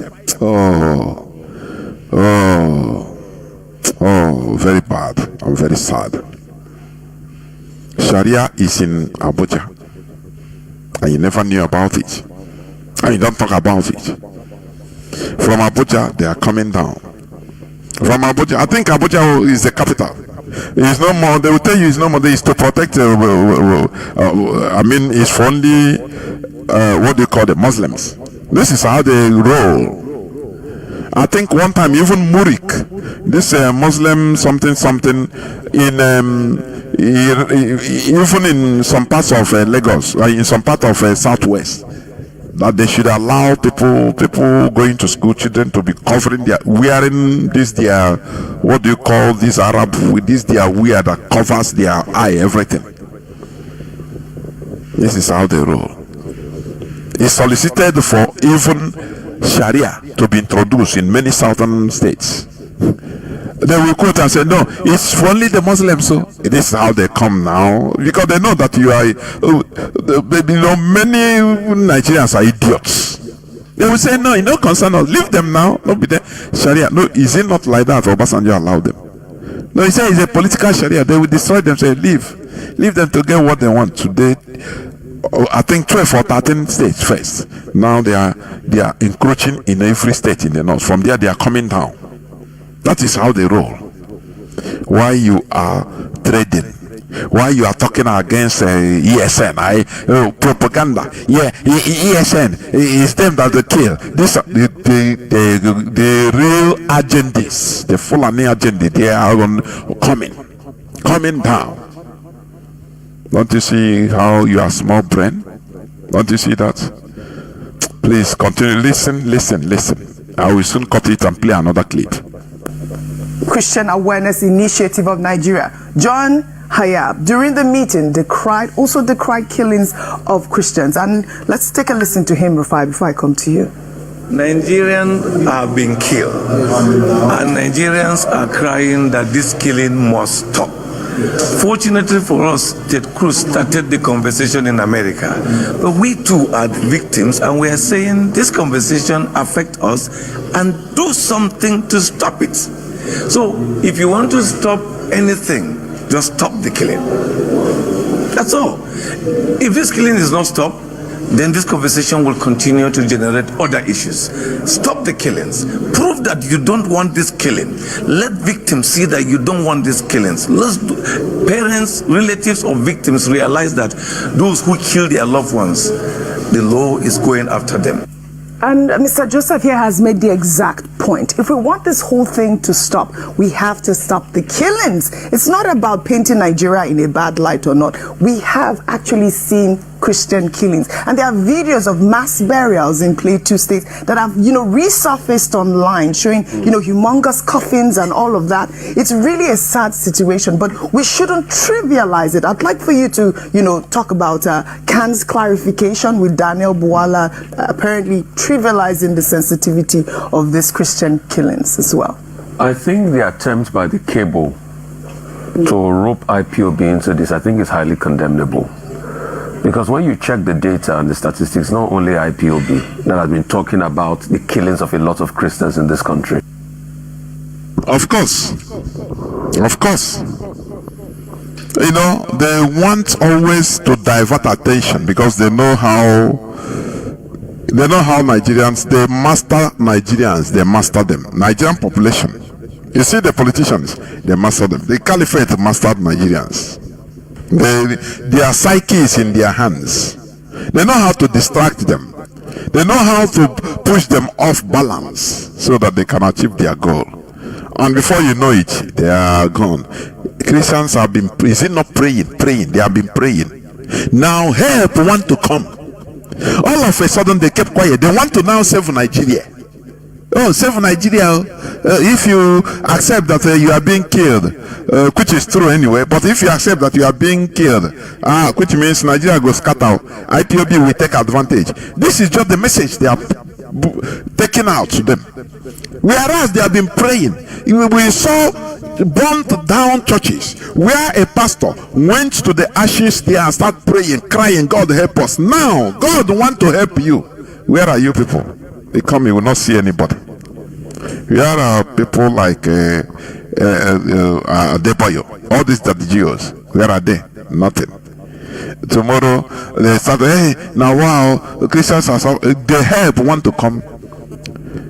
Put hand, help yourself. They said no, they use Nigeria system. No, Nigeria, if you accept, Nigeria will be destroyed. America will do one thing or the other, and Nigeria will be no more be there. How will you feel now if this Nigeria, you are lovely Nigeria, you don't have electricity? You know, I've said this several times. If a president, a regime comes in Nigeria and leave every other thing, focus on providing electricity, do you know what will happen? There will be economic boost, explosion. Do you know how many people how many millions of people that are, kidnappers today because of lack of electricity? Maybe you are not sophisticated enough to understand this. Somebody will be a welder. You know, in Nigeria they commonize handwork. That is where sometimes I look at Nigeria, I say, what type of place is that? Common carpenter. They commonize, nation builders. Ordinary mechanic. They don't know that these are the people that contributes in building a nation, a country. They don't know. In Nigeria they commonize it. Ordinary teacher. Hey. Ordinary teacher in some countries. Ordinary teachers are elevated to the highest level because they form human beings. They are the people that presidents, so the teachers form them. Billionaires, so the teachers form them. Senators, so that are today there is a handwork of teachers, but in Nigeria they downgrade them. The same way they downgrade it's ordinary painter. Hey, they don't know that these are country builders. They contribute. Did you see that? Let me play this, please. Let me play so that you listen. This is Daniel Bwala visiting the leadership of Charismatic Bishops Conference of Nigeria, CBCN. They dispatch people like him to continue talking. This is how Nigeria functions. The caliphate. Remember, the caliphate is in charge of Nigeria. The Fulani Caliphate, they never stop their war, their jihadism. Since 1804 till date, they are still on it because they want to Fulanize everybody. And the only way to do it is all these things you see they are doing. All this chess playing. They are playing chess. That is it. So they have dispatched, all of a sudden, they dispatched Daniel Bwala, special advisor on communication policy, communication and policy, strategic communication and policy. Daniel Bwala, who is a middle better. Maybe Daniel Bwala, go to his village. His village maybe have undergone one genocide by the Fulani or the other. but because of his interest, his private interest, or his political position, he must do what they tell him to do. So they dispatch him to this charismatic Christian charismatic Bishop Conference of Nigeria. Listen.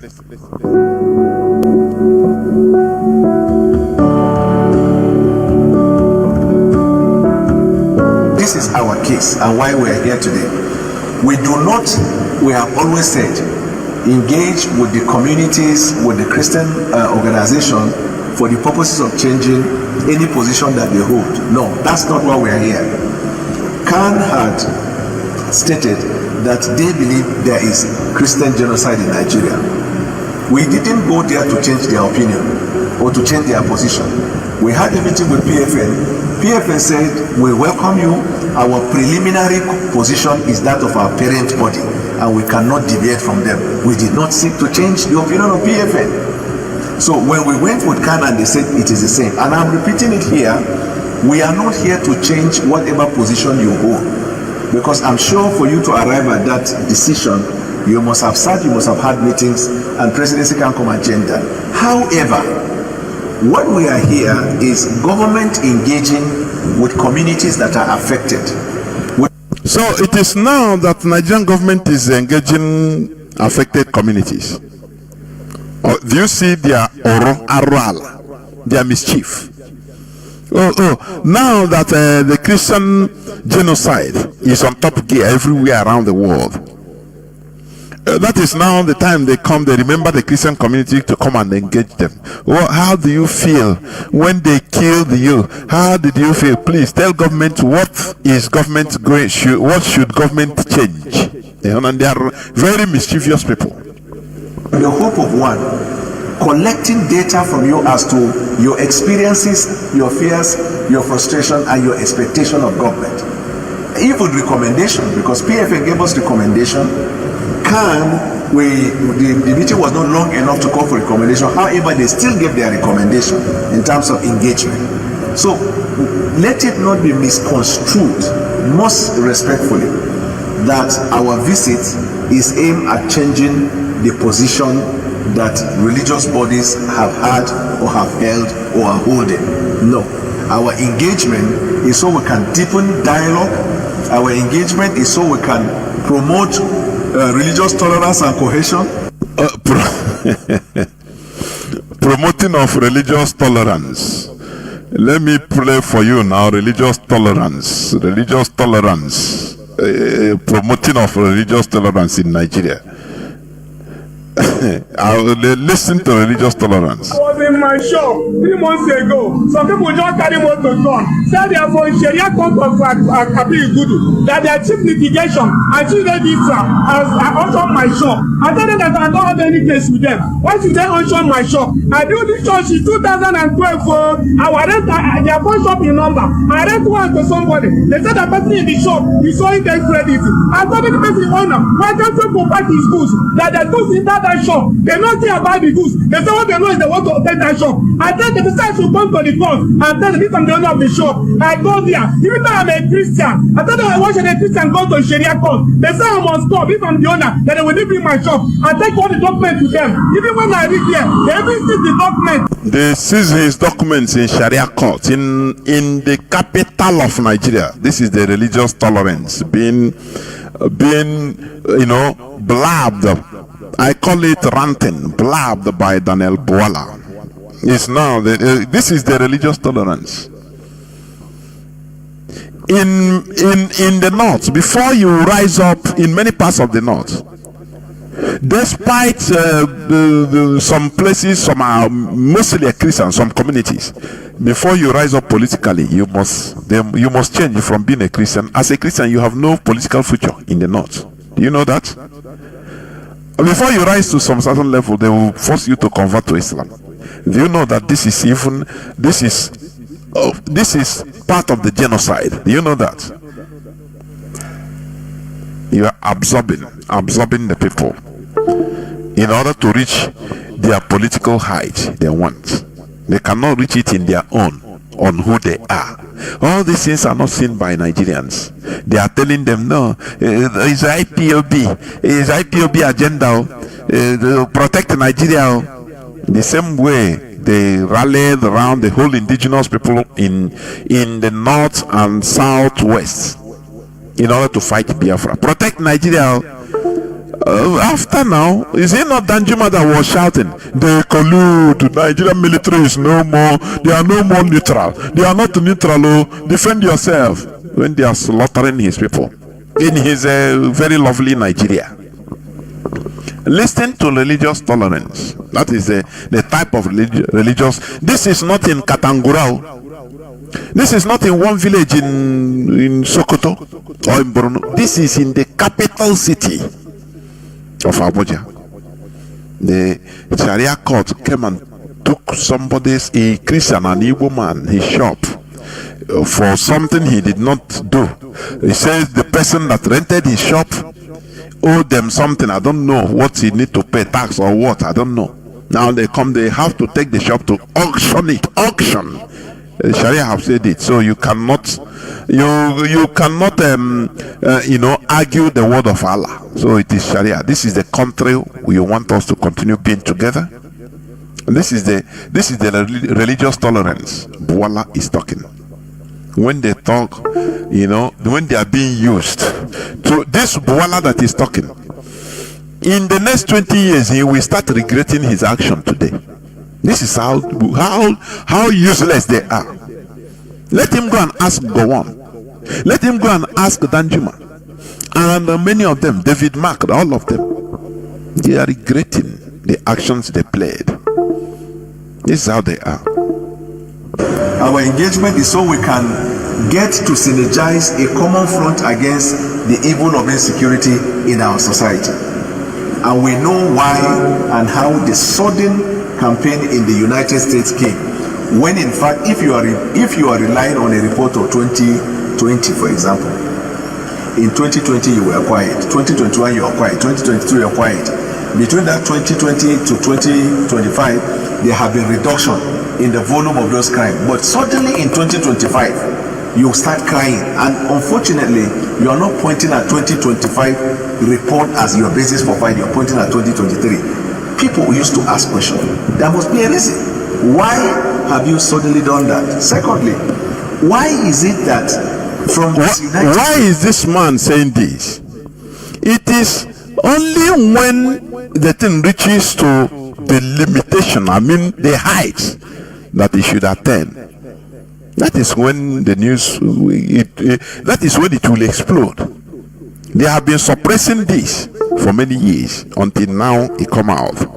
They are not even this man is not discussing, the Nigerian government, they are not talking about, oh, it doesn't happen. No, it happens, but why are you talking it now? Even you are bringing the one that happened 2021, 2022. Why? Do you see their very weak arguments?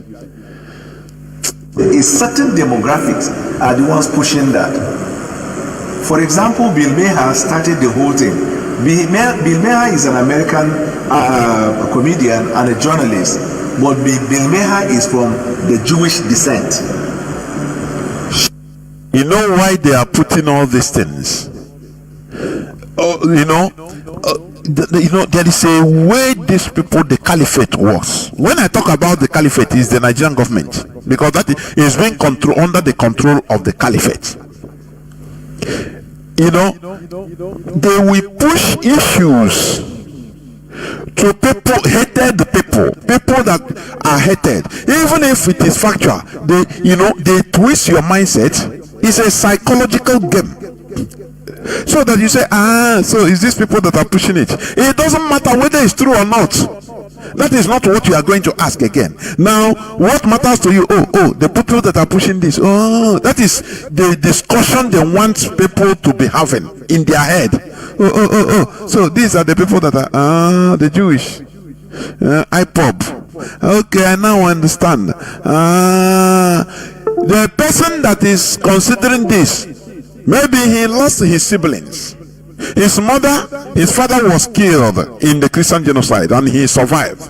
But now, they want to use the blind hatred he has for some certain people or some certain group in order to, twist his mindset. That is how they work. They don't debate whether this thing is happening or not. Oh, it's happening. But the people that are bringing this out, why are you bringing it out? That is what this man is trying to say. Okay, you kept quiet since that time. Now, why are you bringing it out now? That was when their voice was heard. The question is, does this thing happen? Do they happen? The answer is yes. They have been shouting online. Pastors from Middle Belt and even quite a different places have been shouting, calling on the international community to come and help them. Today the help is coming. Now it's trying to come. Now the Nigerian government is trying to use them to clean their brain with IPOB hatred or hatred on IPOB, on Igbo. Remember, it is the same people that fought Biafra war and want to disintegrate your lovely Nigeria. It is them that are having this agenda, that brought out this agenda. So they will say, hey, okay, it's better now. Let us continue bearing the brunt. Let them kill us, no problem. When we said there is no genocide, in short, no genocide against us, no problem. This is what they want to achieve. 24 hours earlier, the Nigerian government was in the United Nations where we gave our speech. And Nigerian government for the first time said we advocate for two-state solution that was agreed by the United Nations, and we also condemn the inhumane treatment in Gaza. Why will Nigeria go to condemn that? There is this adage that says, so if you are living in a glass house, you don't throw stone. Are you getting what I'm saying? When you are living in a glass house, don't throw stone, no, because if they reply, they will break your house, your glasses. Nigeria government, they know that they are holding Biafrans hostage. They are marginalizing. They are committing Christian genocides. They are using, they are sponsoring the Fulani jihadis in order to kill the indigenous people everywhere, from Zamfara to Bayelsa. Are you getting what I'm saying? From Kebbi to Jigawa to Plateau to Enugu. Now they go outside, start condemning one country that is doing the same thing they are doing to others in their country. What do you expect? No, tell me now. Common sense is commonsensical. People like every time they go to during the time of Buhari, they will support India for Nigerian foreign policy statement. They will support Sahara. Is it Southern Sahara? Well, should be free from Morocco. You see that? Whereas Biafrans have been, struggling, agitating for our freedom. They will go and start supporting others that agitate. Does Nigeria even make sense at all? If I'm Nigerian, you know what? If I'll be diplomatic, I'll keep quiet, because I know that they will use, the agitation in my own country in order to attack me. But foolishly, they will go, the Sahrawi, we support their freedom. Okay, you support other people's freedom, but Biafran freedom, you sit down on it. Say we go well with you. Okay, you get how they do him thing. You go condemn Israel against Gaza, bombing Gaza, occupying Gaza, but you are occupying our land. You have been killing, abducting our people, killing us for self-determination. And you think that it will go well with you? No. The inhumane treatment in Gaza is affecting everybody, including Christians. There are people who will not know. The block of supplies of food and the rest. Now, it is only a fair comment we made. We don't have armies there. We don't have military. We are not members of the Security Council. Apart from saying that we do not have any infrastructure to say we are going to fight Israel. But 24 hours after that, Bill Maher started it, and all the other people in the United States, from the Congress and from the media, who are pushing this, are all but few from the Jewish descent. It doesn't matter how you preach it, Daniel Buala. He who lives in a glass house does not throw stones. Preach it to them. Preach anything, because they know that Nigerians are gullible. Oh, these are the people that are okay. You want freedom of Palestine, but the Biafrans you are holding hostage, they should not go. They are not human beings. That is selective justice. We will not allow it. Are you getting it? Biafrans, we need to escalate this Christian genocide more and more. Politics, where your interest lies. That is what we teach here, our people. No permanent friend, no permanent enemy. Anywhere you see your interest, grab it. That is it. Anywhere you see your interest, you grab it. That is how international politics goes. There is no permanent friend. They say these are our natural allies. No, it doesn't go like that. Or our natural enemies. No. What you have is your natural permanent interest. Anywhere you see it and you look around, that your interest is good, it can serve you well, now you grab it. We should escalate this Christian genocide in Nigeria. It is real. They are fidgeting. We need to escalate it so that it will reach the whole 8 billion people in this planet Earth. So that we want another time they will put report that IPOB tweet on this Christian genocide is escalated and 13 billion people. It reached 13 billion people because some people have a double many accounts, so you reach everybody so that they know. So Nigerian mentality is different. They want to quench the fire of even the people that are suffering this genocide using all these nonsensical rantings by Daniel Buala. Oh, it is the Jewish because we go there in order to talk to free Palestine, which is suffering. So Palestine itself is they are killing both, is affecting both the Christians and everybody. Yes, we know. Does it justify your own position? Okay, you want other people, you want selective justice. You want some others you call human beings to be free while you are holding Biafrans hostage, stifling Biafrans. No, we will not allow it. We will not allow it. So now, suddenly you now want to fight Nigeria and you're picking religious, and all the reports that not other reports that were carried out by independent people in Nigeria, the report that they themselves were relying on were reports that can be controverted. But what we are not controverting is insecurity in Nigeria. Killing of Nigerian people is a concern for government, and if you ask those questions, when I said that so the killing, they accept that people are being massacred, the genocide is going on. Look at their irresponsibility. Now they come to launder their image so that people will use rubbish nationalism, Nigerian nationalism. When I see people on nationalism or using Nigerian nationalism, they are fools. I see them as complete fools.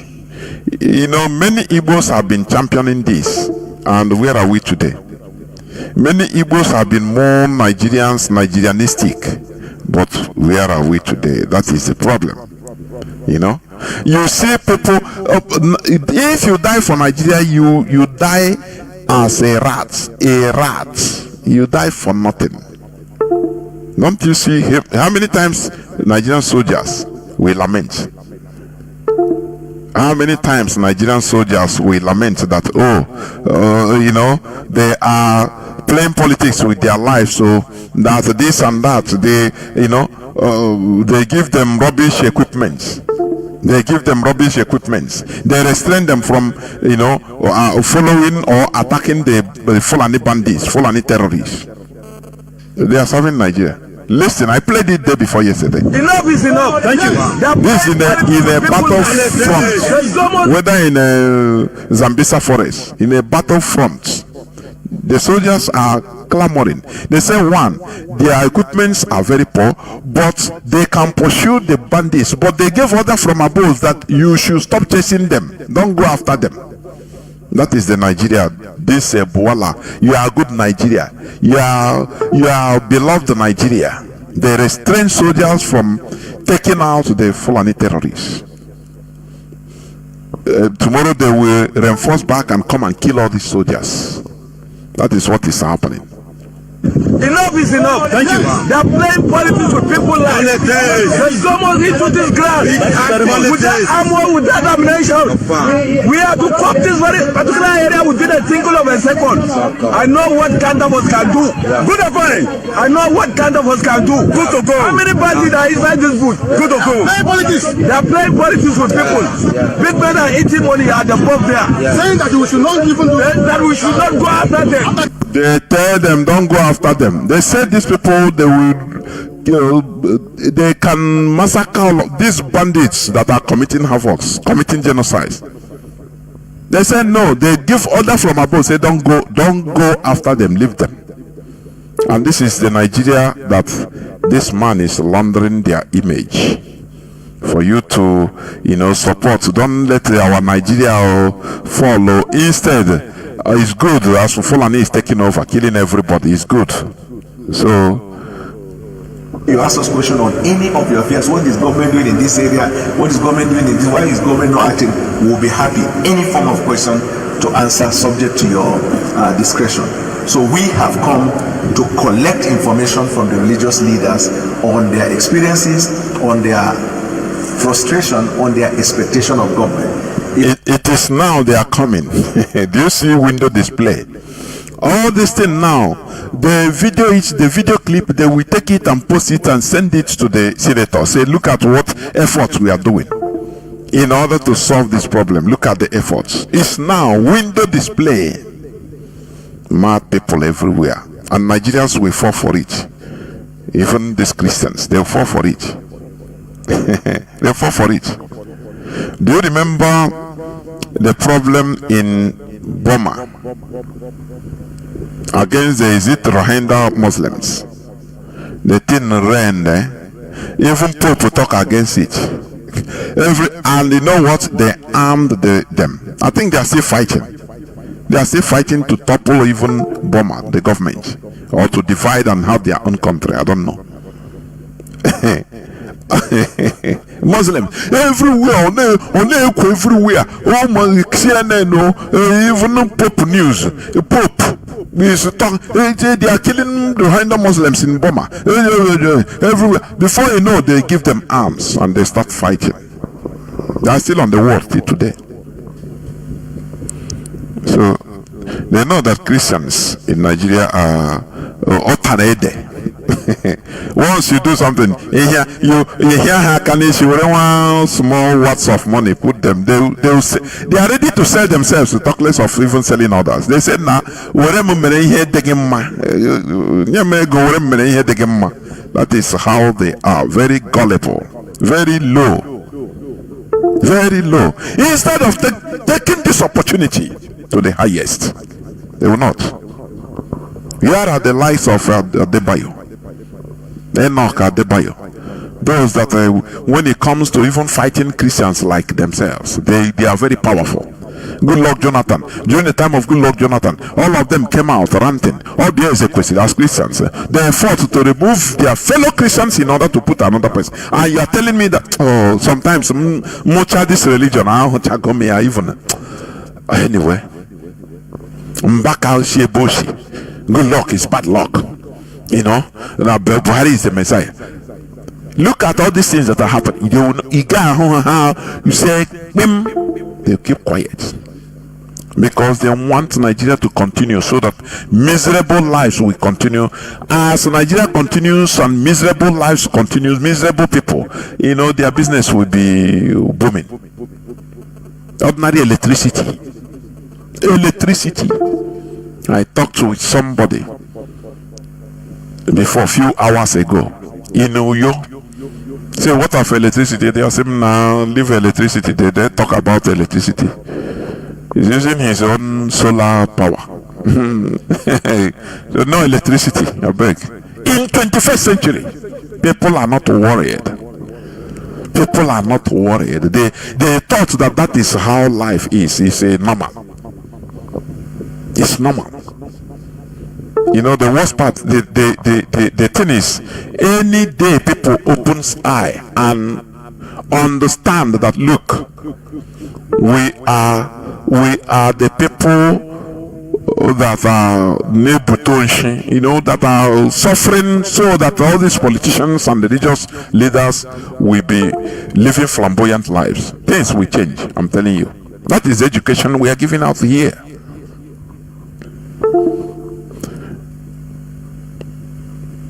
An elected official, a senator, will be getting more than 30 million naira every month. A teacher that struggles his whole life, spent money, learn, learn, have his brain, is receiving 100,000 naira, less than $100, $60 or $70 a month in Nigeria. And you are telling me that things are okay? You're telling me that the people there, they are not insane, they are not mad. They are not mad, they are not insane. Their problem is IPOB. Their problem is IPOB, ESN. It's ESN that that is their problem. Instead of rising up, no, they will not. Because they program them. They push them to where to think. They don't have minds of their own. As this one, Daniel Bawala, is standing in their presence, they didn't pursue him. They didn't sack him, say, oh, but now you go come here. Because there are people that will be, even they will stage workouts, say, I beg, we don't want to hear all this sermon. We have been crying how many years? They kill us, we cry, nothing. Nothing happens. They bury our people in mass graves. And you now come here, staying in their midst, talking. Let me finish playing it because I'll soon open the lines. If we deepen this dialogue, we find solution. It is okay for two people to disagree and agree that they disagree and keep talking. Then we will find areas where we agree might be the starting point of engagement, and but before you know, we arrive at where we disagree and find solution to it. That is the sole purpose for our engagement. And with your honor, with the regard that you have given to us, I have brought this message from the President of the Federal Republic of Nigeria. Thank you very much. Thank you, sir. I thought you can do better than that. You know what used to pain me with Nigerians is this. Anything slightest thing they clap. I don't know, the clapping is what? This is a tense situation. They should even, everybody there should be quiet. No person should clap, nothing. This is a serious issue. They are trying to come to stir up old wound. People have been crying, families decimated, families wiped out. In Plateau, in Benue, communities destroyed, and government does not even care for them. Government do not give a damn. Now all of a sudden they president sent his representative to come and talk them into, and they are clapping. Very sad.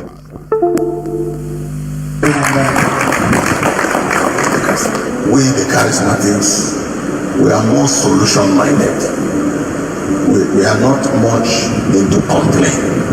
We are not much into destructive criticism and all. They are solution-minded. Without understanding the problem, there will be no solution. Are you getting it?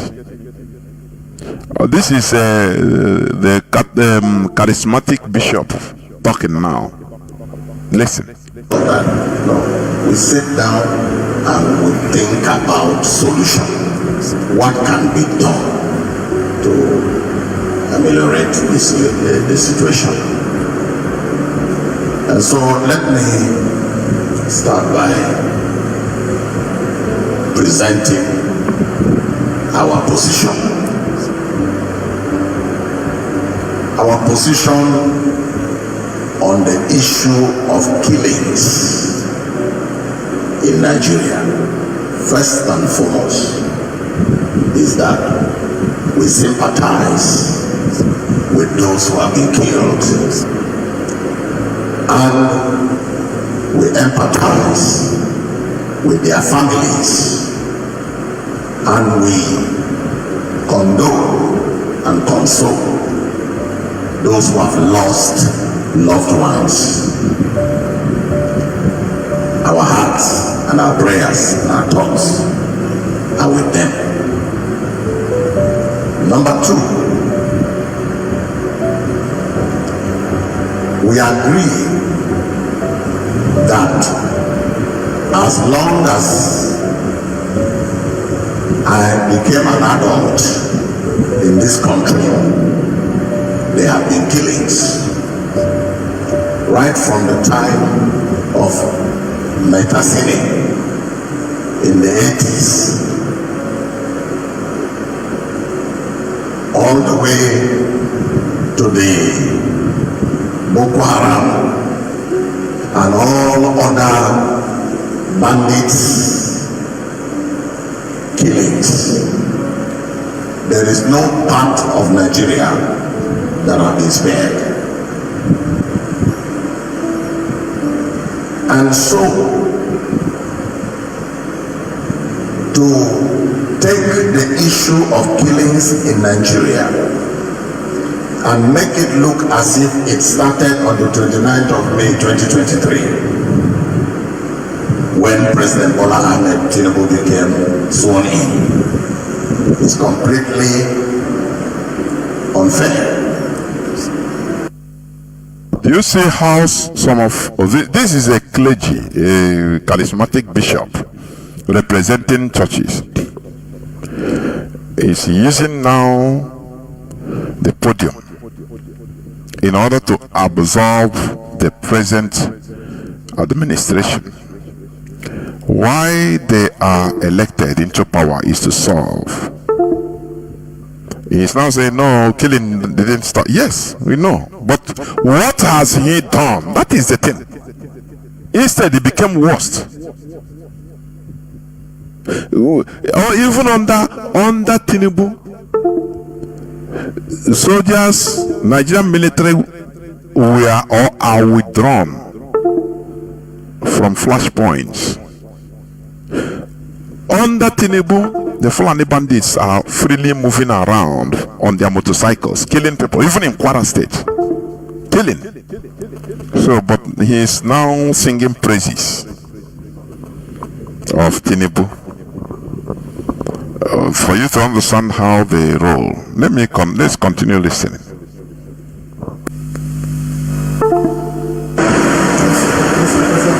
It's completely a misrepresentation of facts, because killings have been going on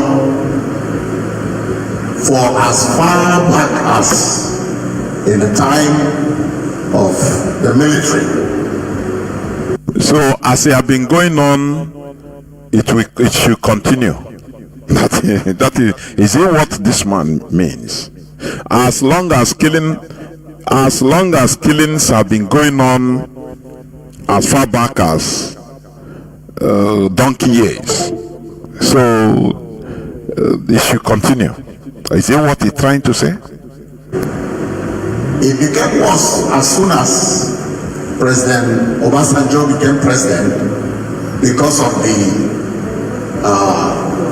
Boko Haram emergence. And then subsequent presidents had their fair share of grappling with that problem. So, has there been killings? Yes. Is killings good? No. So what is our interest?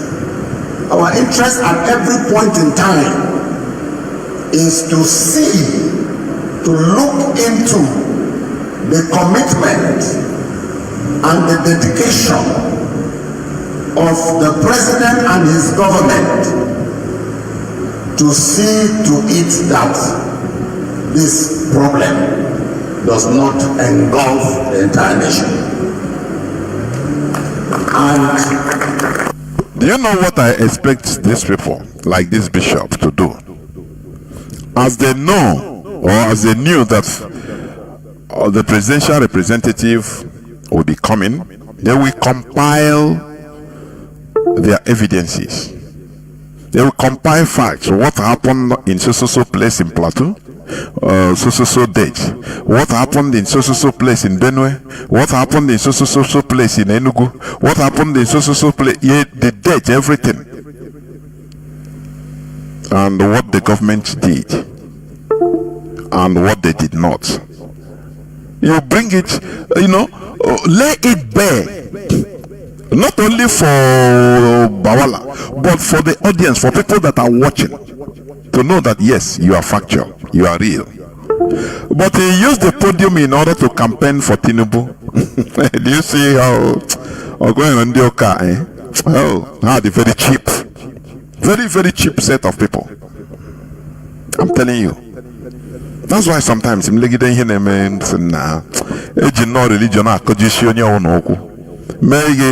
people are more greedy than anything. You heard that ndị na-akpụ isi ala ha can respect their own thing more than ndị nka ndị awo enye ha na wa ha gara ahụ gị as a god, as Bawala is there now. Before you know they'll start collecting number. They will not go and defend the facts. They think they stand for their faith. Bring out the facts. Bring videos of. So you are coming to meet us, okay? It's okay as a presidential representative now because of what is happening, because of how they are escalating this issue in America. Okay, watch this video. This thing happened so that. Why didn't you come that day?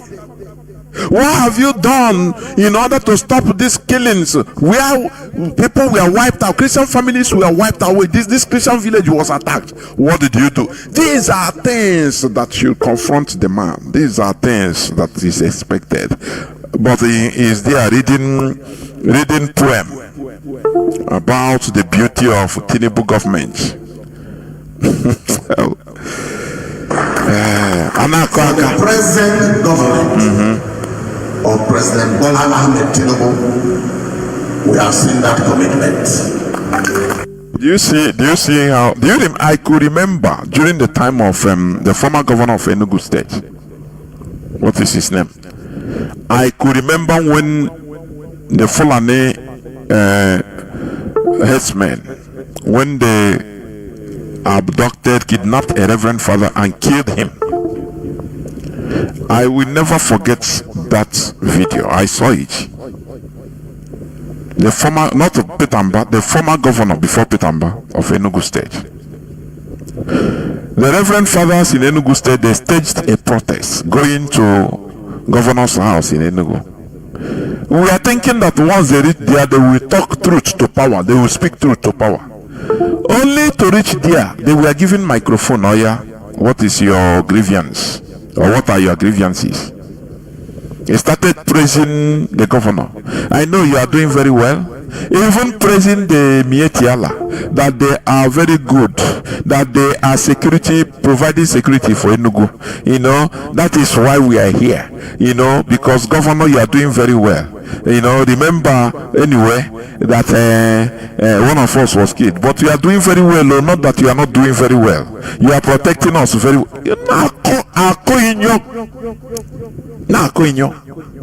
People that were protesting in front of the governor. Inferiority complex, that is what I see.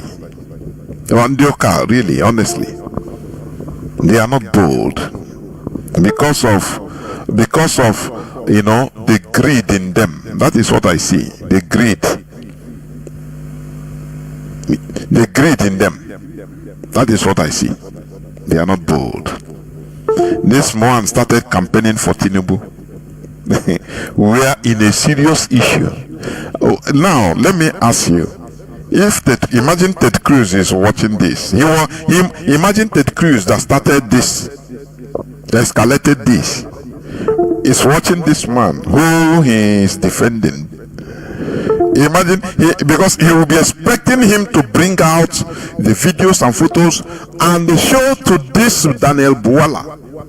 Take it and go show the president. What did you do when they attacked the so community in Plateau?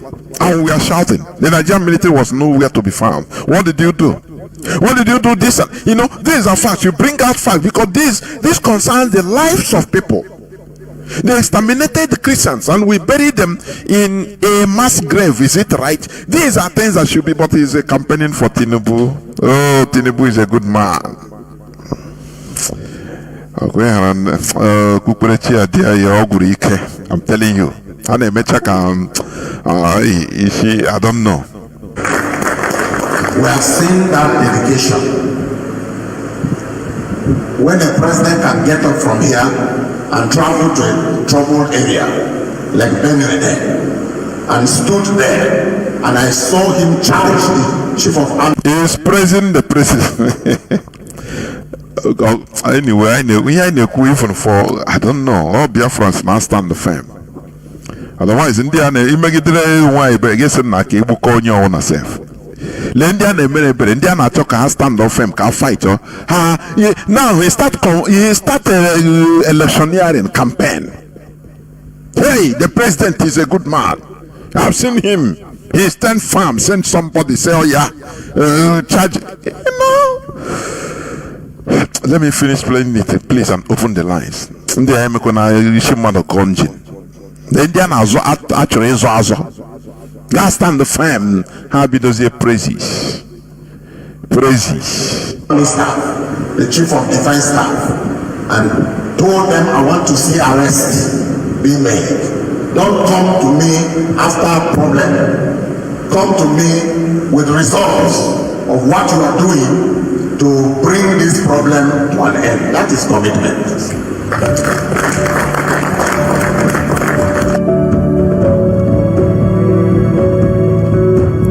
Let me stop it here, please, and let me stop the submission here, so that I'll open the lines. These are the people that others are fighting to save, but now they enter into campaign. It's very, very sad, honestly. It's very, very, very sad. I will go into a few minutes break so that when I come back, I will open the line so that people will start calling in. Please do not go away. I will be right back. Pastor with the Church of Christ in Nations, but this is my village. This is Mayanga. Mayanga is in Bokos local government, Plateau State of Nigeria. What really happened here is not only in this village that were affected by this crisis.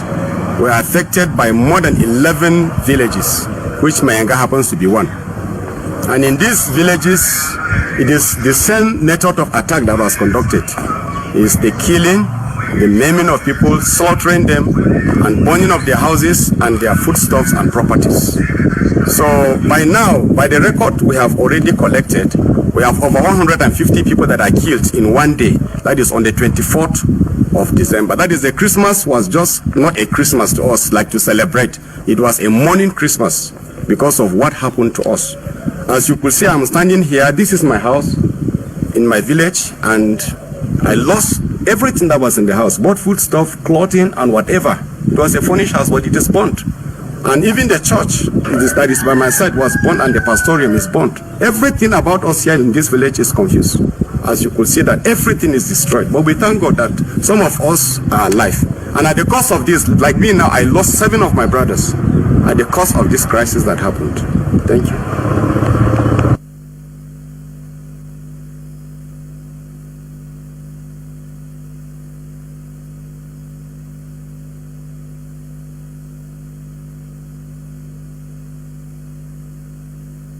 ago, some people just carry motor gun, say they are from Sharia court of Gudu, that their chief litigation and chief registrar has auctioned my shop. I told them that I don't have any case with them. Why should they auction my shop? I do this church in 2012 for our rent, their phone shop in number. I rent one to somebody. They said that person in the shop is showing them credit.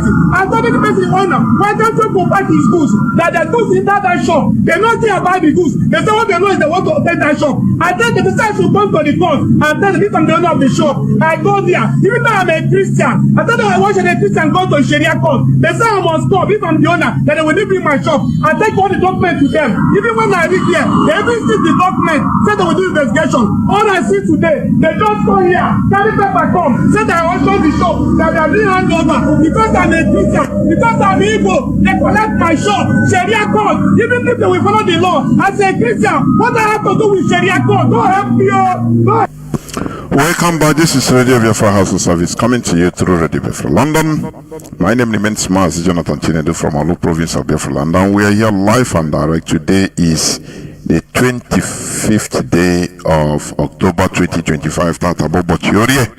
And we must continue. Remember, the ongoing Christian genocide in Nigeria is real. And I played a clip few seconds ago of a pastor in Plateau State that showed this on video, talks about the destruction of their village. 11 villages in one day, 100 and something people being killed in one day. The foodstuffs, the food crops, food storage, all burnt into pieces.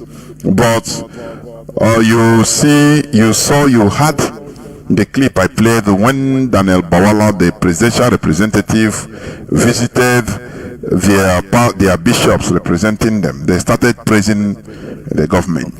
This is a quagmire-ish situation that we find ourselves.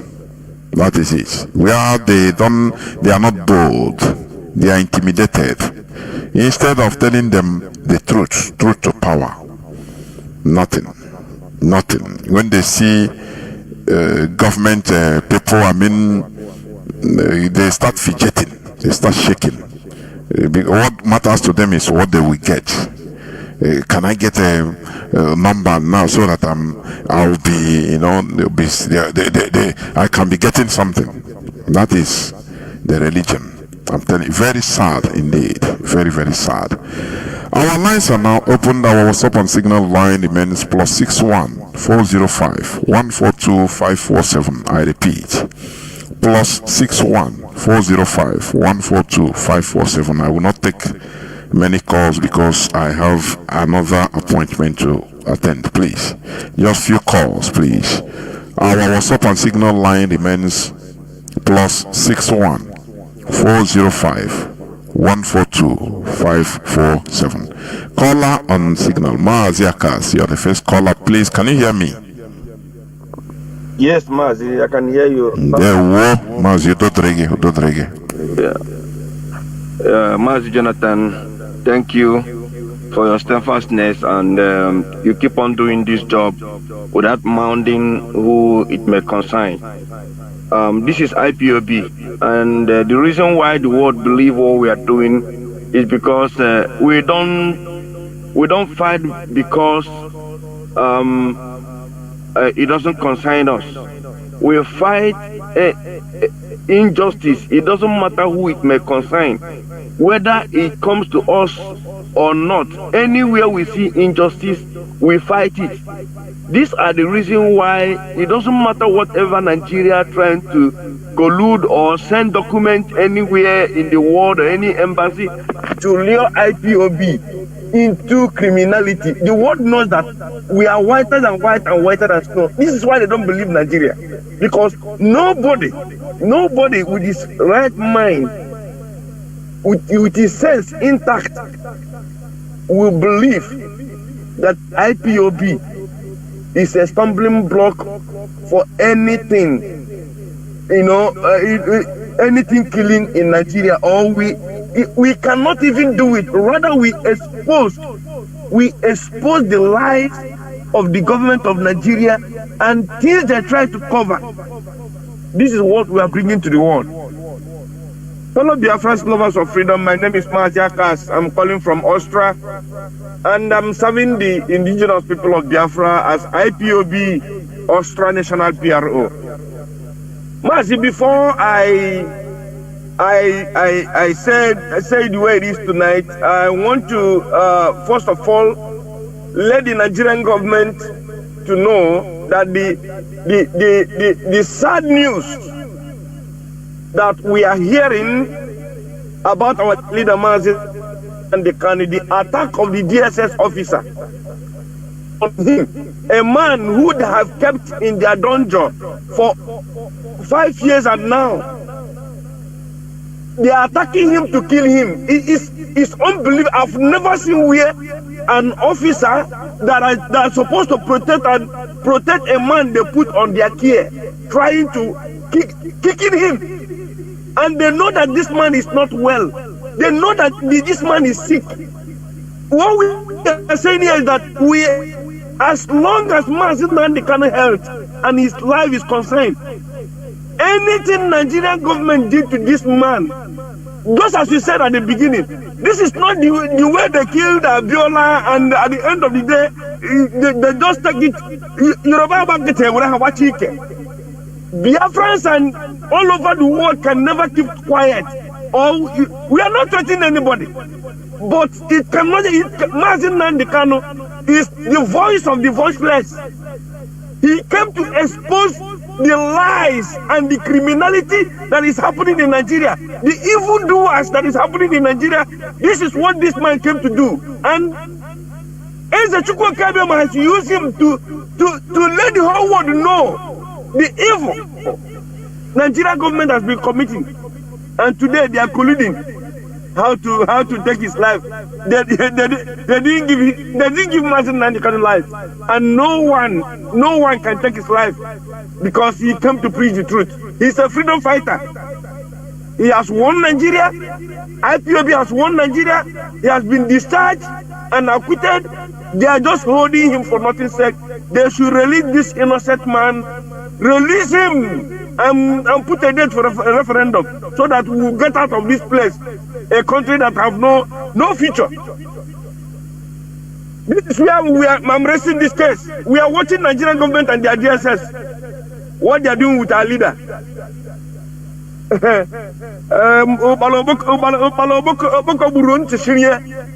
Mazi, concerning the conspiracies and what is happening in Nigeria, how Nigerian government are using the same Christians they are killing in Nigeria to try to stop the voice that came from afar.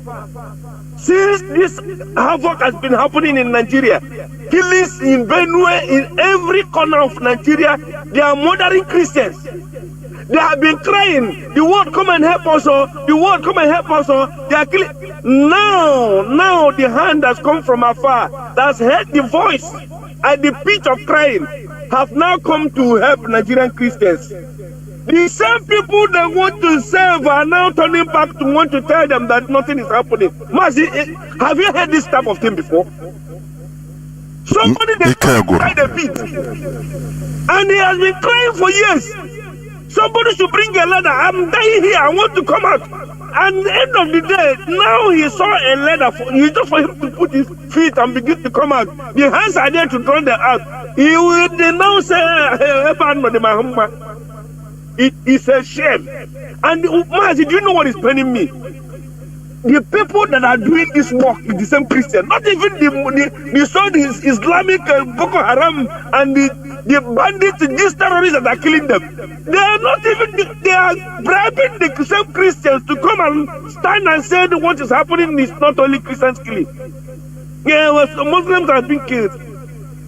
Even if a few Muslims are being killed, why can't you stand on your ground and begin to bring out the pictures, the havoc, even the mass burial they did in Benue during the time of autumn, Governor Autumn? Bringing every evidence, showing the whole world. Where are these the GOs? Where are they? Adeboye that protested the time of President Jonathan. Where are you? Oyedebo, where are you? Chris Oyekoneme, where are you? and say Jonathan is bad luck. Where are you? All the Nigerian are not collecting money every day from the poor people. Now the world wants to hear the cries of the Christians in Nigeria. Where are you people? Where are your voices? Have you seen the what they are interested is the money they are collecting from the poor people. When the same poor people they are killing, Messiah has come to save them. You will see these people, they will go into their shell. They don't want to speak because if they speak, the government will come after them. These people are in payrolls from Nigerian government, because I've never seen in my life where a father will stay. They kill his children in his front, and they call the same father to come and testify of the killing he saw with his own eyes. Yeah, preaching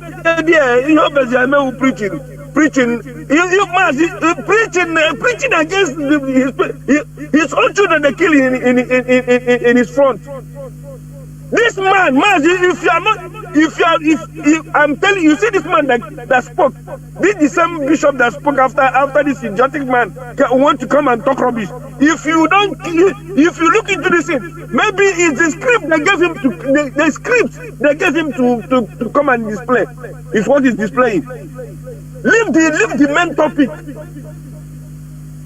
Mazi, this is Nigerian Christians are doing. If you are a foreigner and in future, if they start crying this type of cry again, do you think these people will come again? Never. Do you think the world will listen to Nigerian Christians again after all this killing? The help has come. All of them keep quiet. None of them want to talk. Mazi, how come Mazi, I not see Chineke na biko. Chukwu okike abia ma. Elo ti ga say me here, Mazi, ana ma gakwa ihe mana say some dị okay.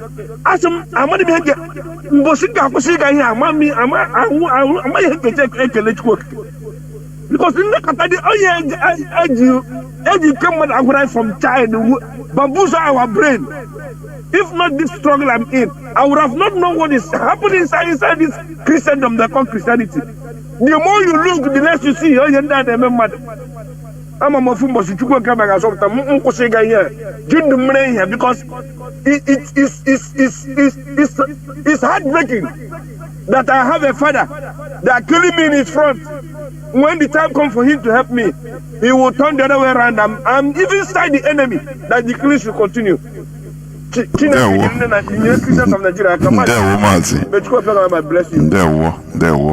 really annoying.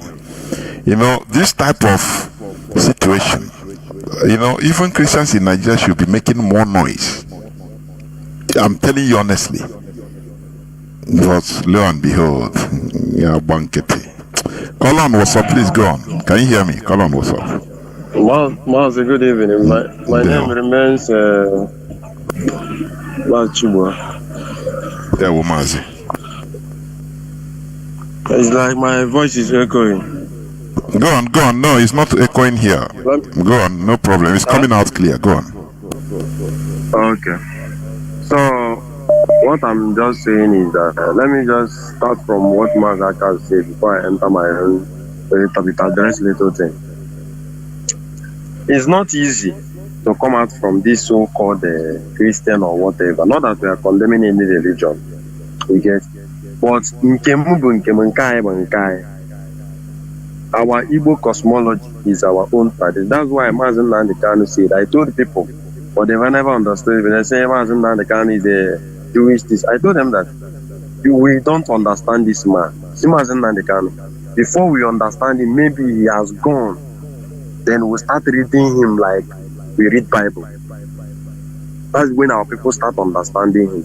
I said, this man used many things to test our brain, to know who we are, to know how we reason, and know where he will start to cure our problems. And he really understands who we are, and he's curing it one after the other. And we thank Chukwu Kabiyama for giving us a leader like that. And we will not miss this opportunity. We won't miss it. Anything it takes to protect this very particular fire to keep on burning, we will do it. And glory be to Almighty Chukwu Abiyama for the kind of men that come around him. Because if not because of DOS, only the most of us, we have gone. But this man, I don't know. What I only pray is Chukwu Abiyama to guide them. That when Biafra come, we will build them as a statue and told our children, look at the Savior that we had. Not what they read in the Bible. Because you see this Christianity something or whatever. The day our people will understand what the white man have done to our brain. In fact, the day you come out from it, I pray our brother Akas will come out like the way we have come out from it. Because it's a very stupid and the most useless organization you can fall yourself into. And once you come out from it, you start reasoning like human being. So what I want to tell Biafrans,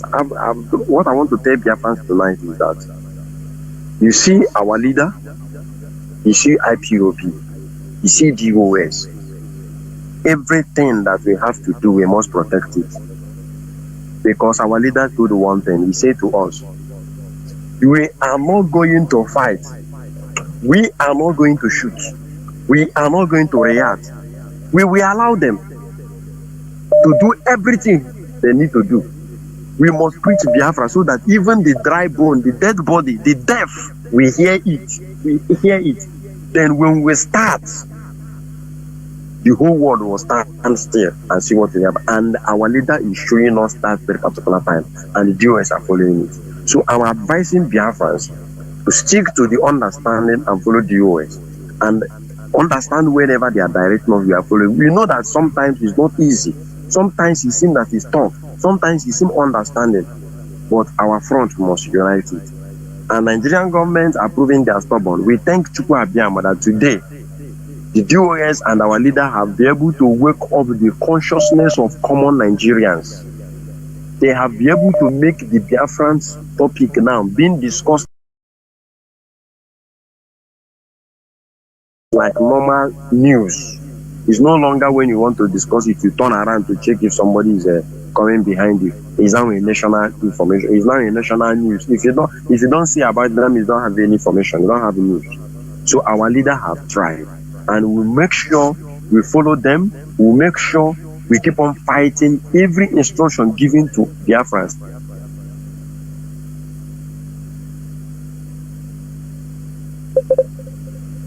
Not an easy fight.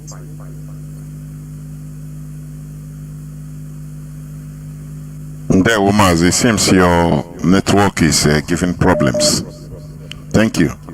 I think you have made your point. Caller on signal, please go on. Can you hear me? Caller on signal.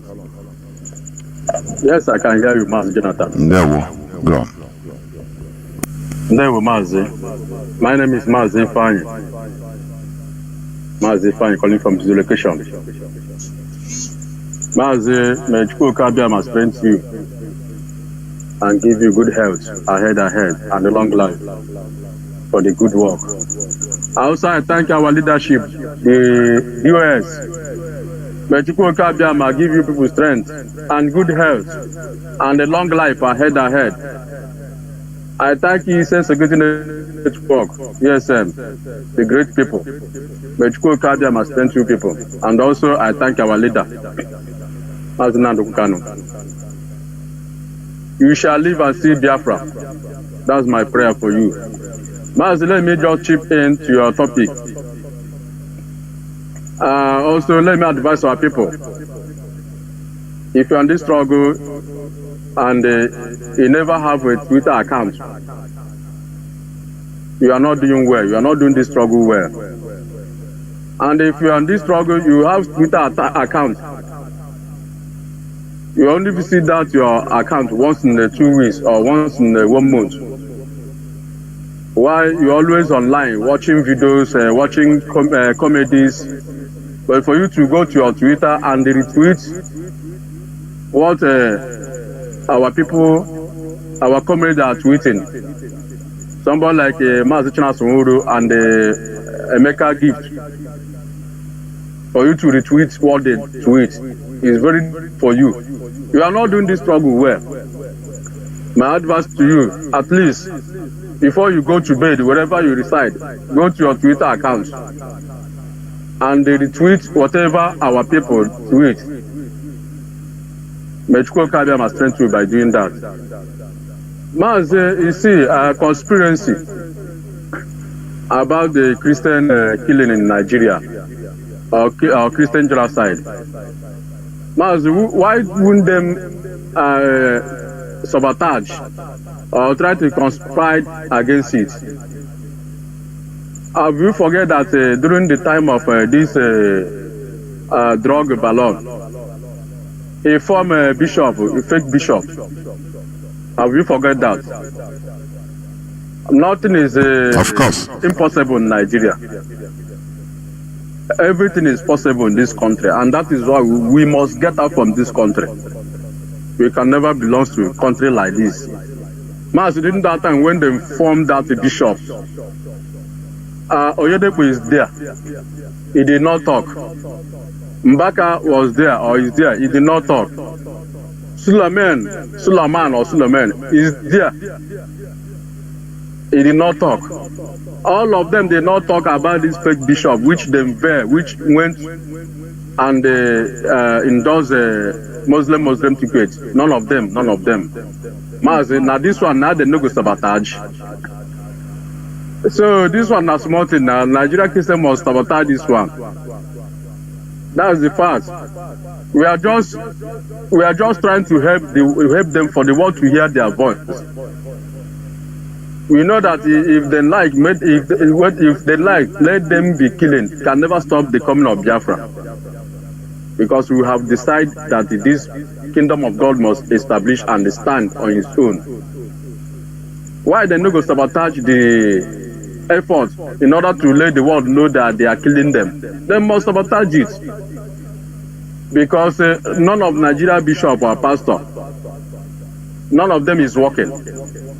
They are only based on offering and tithes and the bazaar to feed their family and the other things and solve their problem. None of them is working. Go to Europe, you will see a bishop or father. In the morning, he will carry his car or his bag and go to his working place. Come to Nigeria, none of them, Mazi, none of them. Only what they know, only what they are good for is in the morning you will see them go to, they say they are doing counseling, whatever. Go to office and sit down. If you come there, you before you see them, you give them tithe or give them whatever. That's only what they are good for, and that is why they must be easy to manipulate by government in order to sabotage this kingdom of Christianity in Nigeria. I don't blame them. Mazi. That is how the system is corrupt. So everything can be corrupt. But we are assuring them that whatever that is happening can never stop the coming of Biafra. We have decided. Mazi, let me also talk about this zoo DSS trying to provoke us. They are trying to provoke us. But they can never provoke us because we have passed that stage. Let them know that whatever you did, our leader Mazi Jonathan Chinedu, you did it over all the whole Biafrans, 13 states that make up Biafra. That's who you are dealing with. We can never forget, we can never forgive you people. You people are there to protect our leader until everything is being done. Not to touch, even to touch his clothes. You don't have right to touch him. We are just looking at you people. We don't have anything to say now. But let them not try that rubbish where our leader is, because we can never accept that. Mazi, Mechko Kabia, bless you. We are not going back until Biafra will be restored. Thank you. Thank you. Caller on WhatsApp, you've been the last caller, please. Caller on WhatsApp, can you hear me? Please go on. Make it as brief as you could. Yes, I can hear you. My name is Onyemuche Chukunda Naparimodo. That's my surname. Sir, thank you for being there for us today. Let me start by asking this little question. Okay, before then, I think the coming of Mazi Nnamdi Kanu is very spiritual, and also not spiritual in the terms of born again in Christian, but spiritual to me in the sense that it has a very deep meaning to mankind, you know, when it comes to Easterners in so place called Nigeria. Okay, because what played out since 2021, sometimes objectively, I'm saying objectively in the sense that sometimes I used to think that him personally orchestrated that thing, because he said sometime to me that a day is coming that even if everybody decided to walk away from getting this Biafra, that only him knows 3 things that he can use in getting this Biafra for everybody. Okay, so I'm thinking sometime that he personally walked into the hands of Nigerian government, them too being so foolish, not have been a member or a club member of the chess player, refused to understand that he is pushing them to bring him to the international courts level. Do you understand? So all these things I'm seeing, I think a day is coming that them will use their hand and willingly carry it out to the ICT perfectly and bring themselves down finally. So coming back to the question I want to ask you, did Jesus in those days, you know, visited Ethiopia? Because I think Ethiopia is a combination of black and white, and in the continent of Europe, isn't it? Or is it Africa or Middle East? Mazi, Ethiopia is Africa. Is Africa. Okay, thank you for that. Okay, why I'm asking this question is that if it's Africa, I think another question I need to ask again is that why is it that upon all the places he visited, because I know he did not visit Africa, Ethiopia, he didn't visit it before he left after 33 years old. Now, why is it that we are here in Biafra land holding Christianity in our heads, holding Jesus on our head, when the constitution of Nigeria or Africa per se have never allowed Africans to air out their view or maybe have this freedom of speech to speak out? Because I was listening to you when you were saying that these pastors who we are called upon to speak, and when they get there, they were gripped with greed, or maybe should I say fear or whatever. It shouldn't be fear. It's just that those people have a leverage to say everything they want to say, and the constitution will protect them. But here in Nigeria, the constitution is not protecting them. A whole Christianity that is not found in the constitution of Nigeria is not even mentioned. And you are expected them to come and say something and lose their one plot of business center that they have here. No, it won't work that way now. I think there is some other things we should be expecting them to do, and which was what you have been saying here. Come through the back like, what's his name? What's his name then that does not know Christ? Come through the back and meet IPOB leaders. Tell them you have this tithe from the members of the church. Use it and pay. Don't mention me. And use it and help us. Let us run away from this problem. But they are not using that alternative means to help their so-called Christians. You see, so when all these things boils out, I begin to question, is it that the members themselves refuse to acknowledge that IPOBs are doing much better than their reverend fathers, pastors, imam, and all that? Because this whole thing is caused by religion. And the people too we are fighting for, who are our brothers and sisters, dying every day. If you tell them, minimize it, because if you give me the president of Nigeria today, I will bound church and mosque, and people will begin to reason perfectly. You know, otherwise, it boils down to what you classified the other time as cultural Christians and practical Christians. These are the people who refuse to be cultural Christians, but rather practical Christians. Every time they will kill themselves, making it look as if Jesus died for them. He never dies for any black man. He never even died for any Nigerian man. I think a black man in let us stop. Please, we discuss another day. I have another engagement. Okay. It's all right, sir. Go ahead. Thank you. I Thank you very much. Thank you. This is where I'm going to, switch off the phones, please. People that are calling, please don't call. Switch off the phones, please. Tomorrow is another day, And remember, on BTV, our First Lady Lolo Uchechi Kano will be coming on BTV by 11 p.m. Biafra time, please. Be coming, so please, you also need to watch or listen to the program in the next, I think, 1 hour or so. Yes. So, what we are doing, IPOB is a freedom fighting outfit, whether people believe it or not. We are fighting for freedom of everybody, because Nigeria is a killer country. Nigeria is being amalgamated, is being formed for the interests of the colonizers. It's a colony. It's not for the interests of the indigenous population. What interest? It's not for our interest, no. Things we are manipulated, worked upon until, this stage.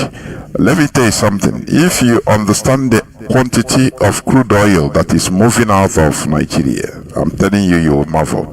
All these things they are declaring to you that it is Nigeria is bringing out, is it 1.5 million barrels per day? That is life from the pit of hell. I am telling you. Nigeria is taking they are taking more than 5 million barrels of oil every day from Nigeria, and it's from our land, from Biafran region. Super tankers are packed. As I'm talking, they lined up everywhere in different points, different loading points in Borni, in Okrika, in the rivers area.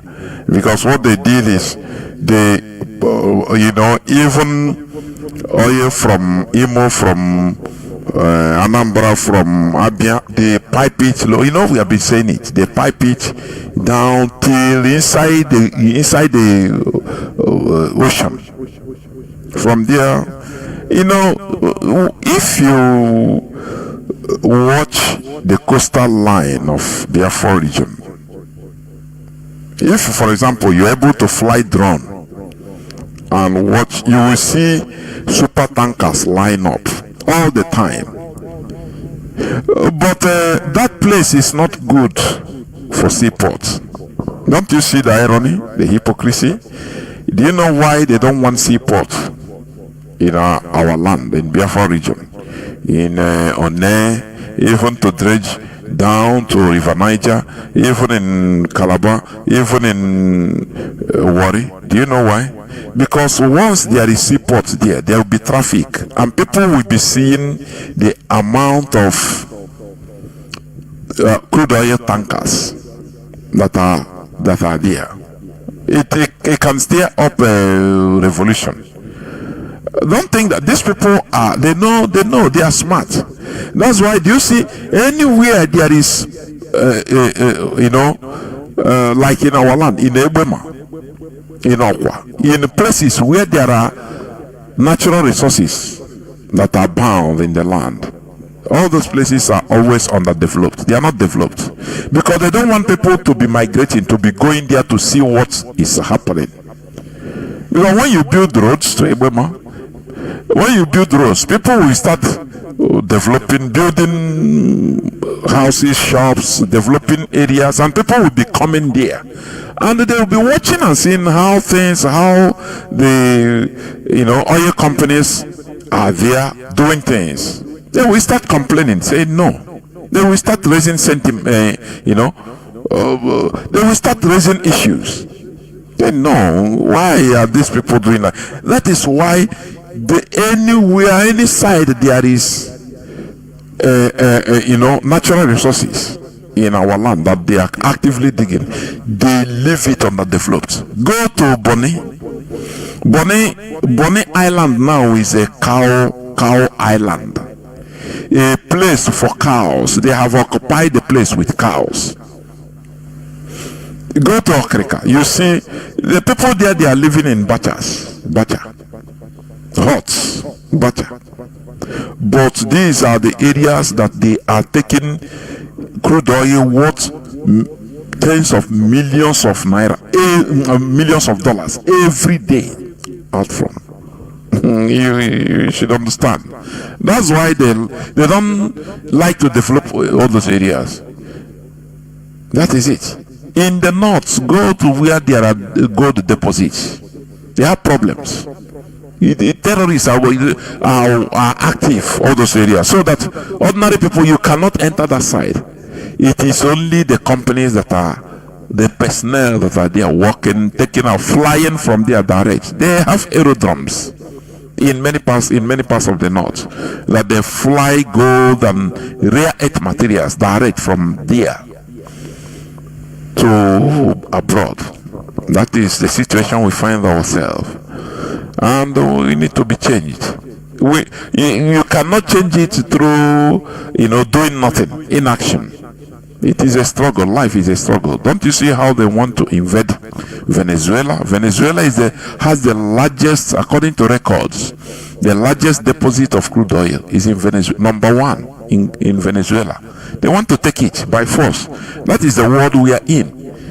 It's the world we are in. We are the most powerful feeds on the weaker ones. That is why you should make yourself powerful. That is it. And you cannot be powerful without building a nation. It's not individual power, no. It's collective powerfulness. That is national powerfulness. So we must continue preaching. We must continue opening the eyes of our people, creating awareness about the situation we are. And that is why Biafra remains our religion. Biafra remains who we are. It is our ideology. Therefore, we must continue in making sure that we achieve our goal. Thank you for listening. From me, from here, it is simply good evening.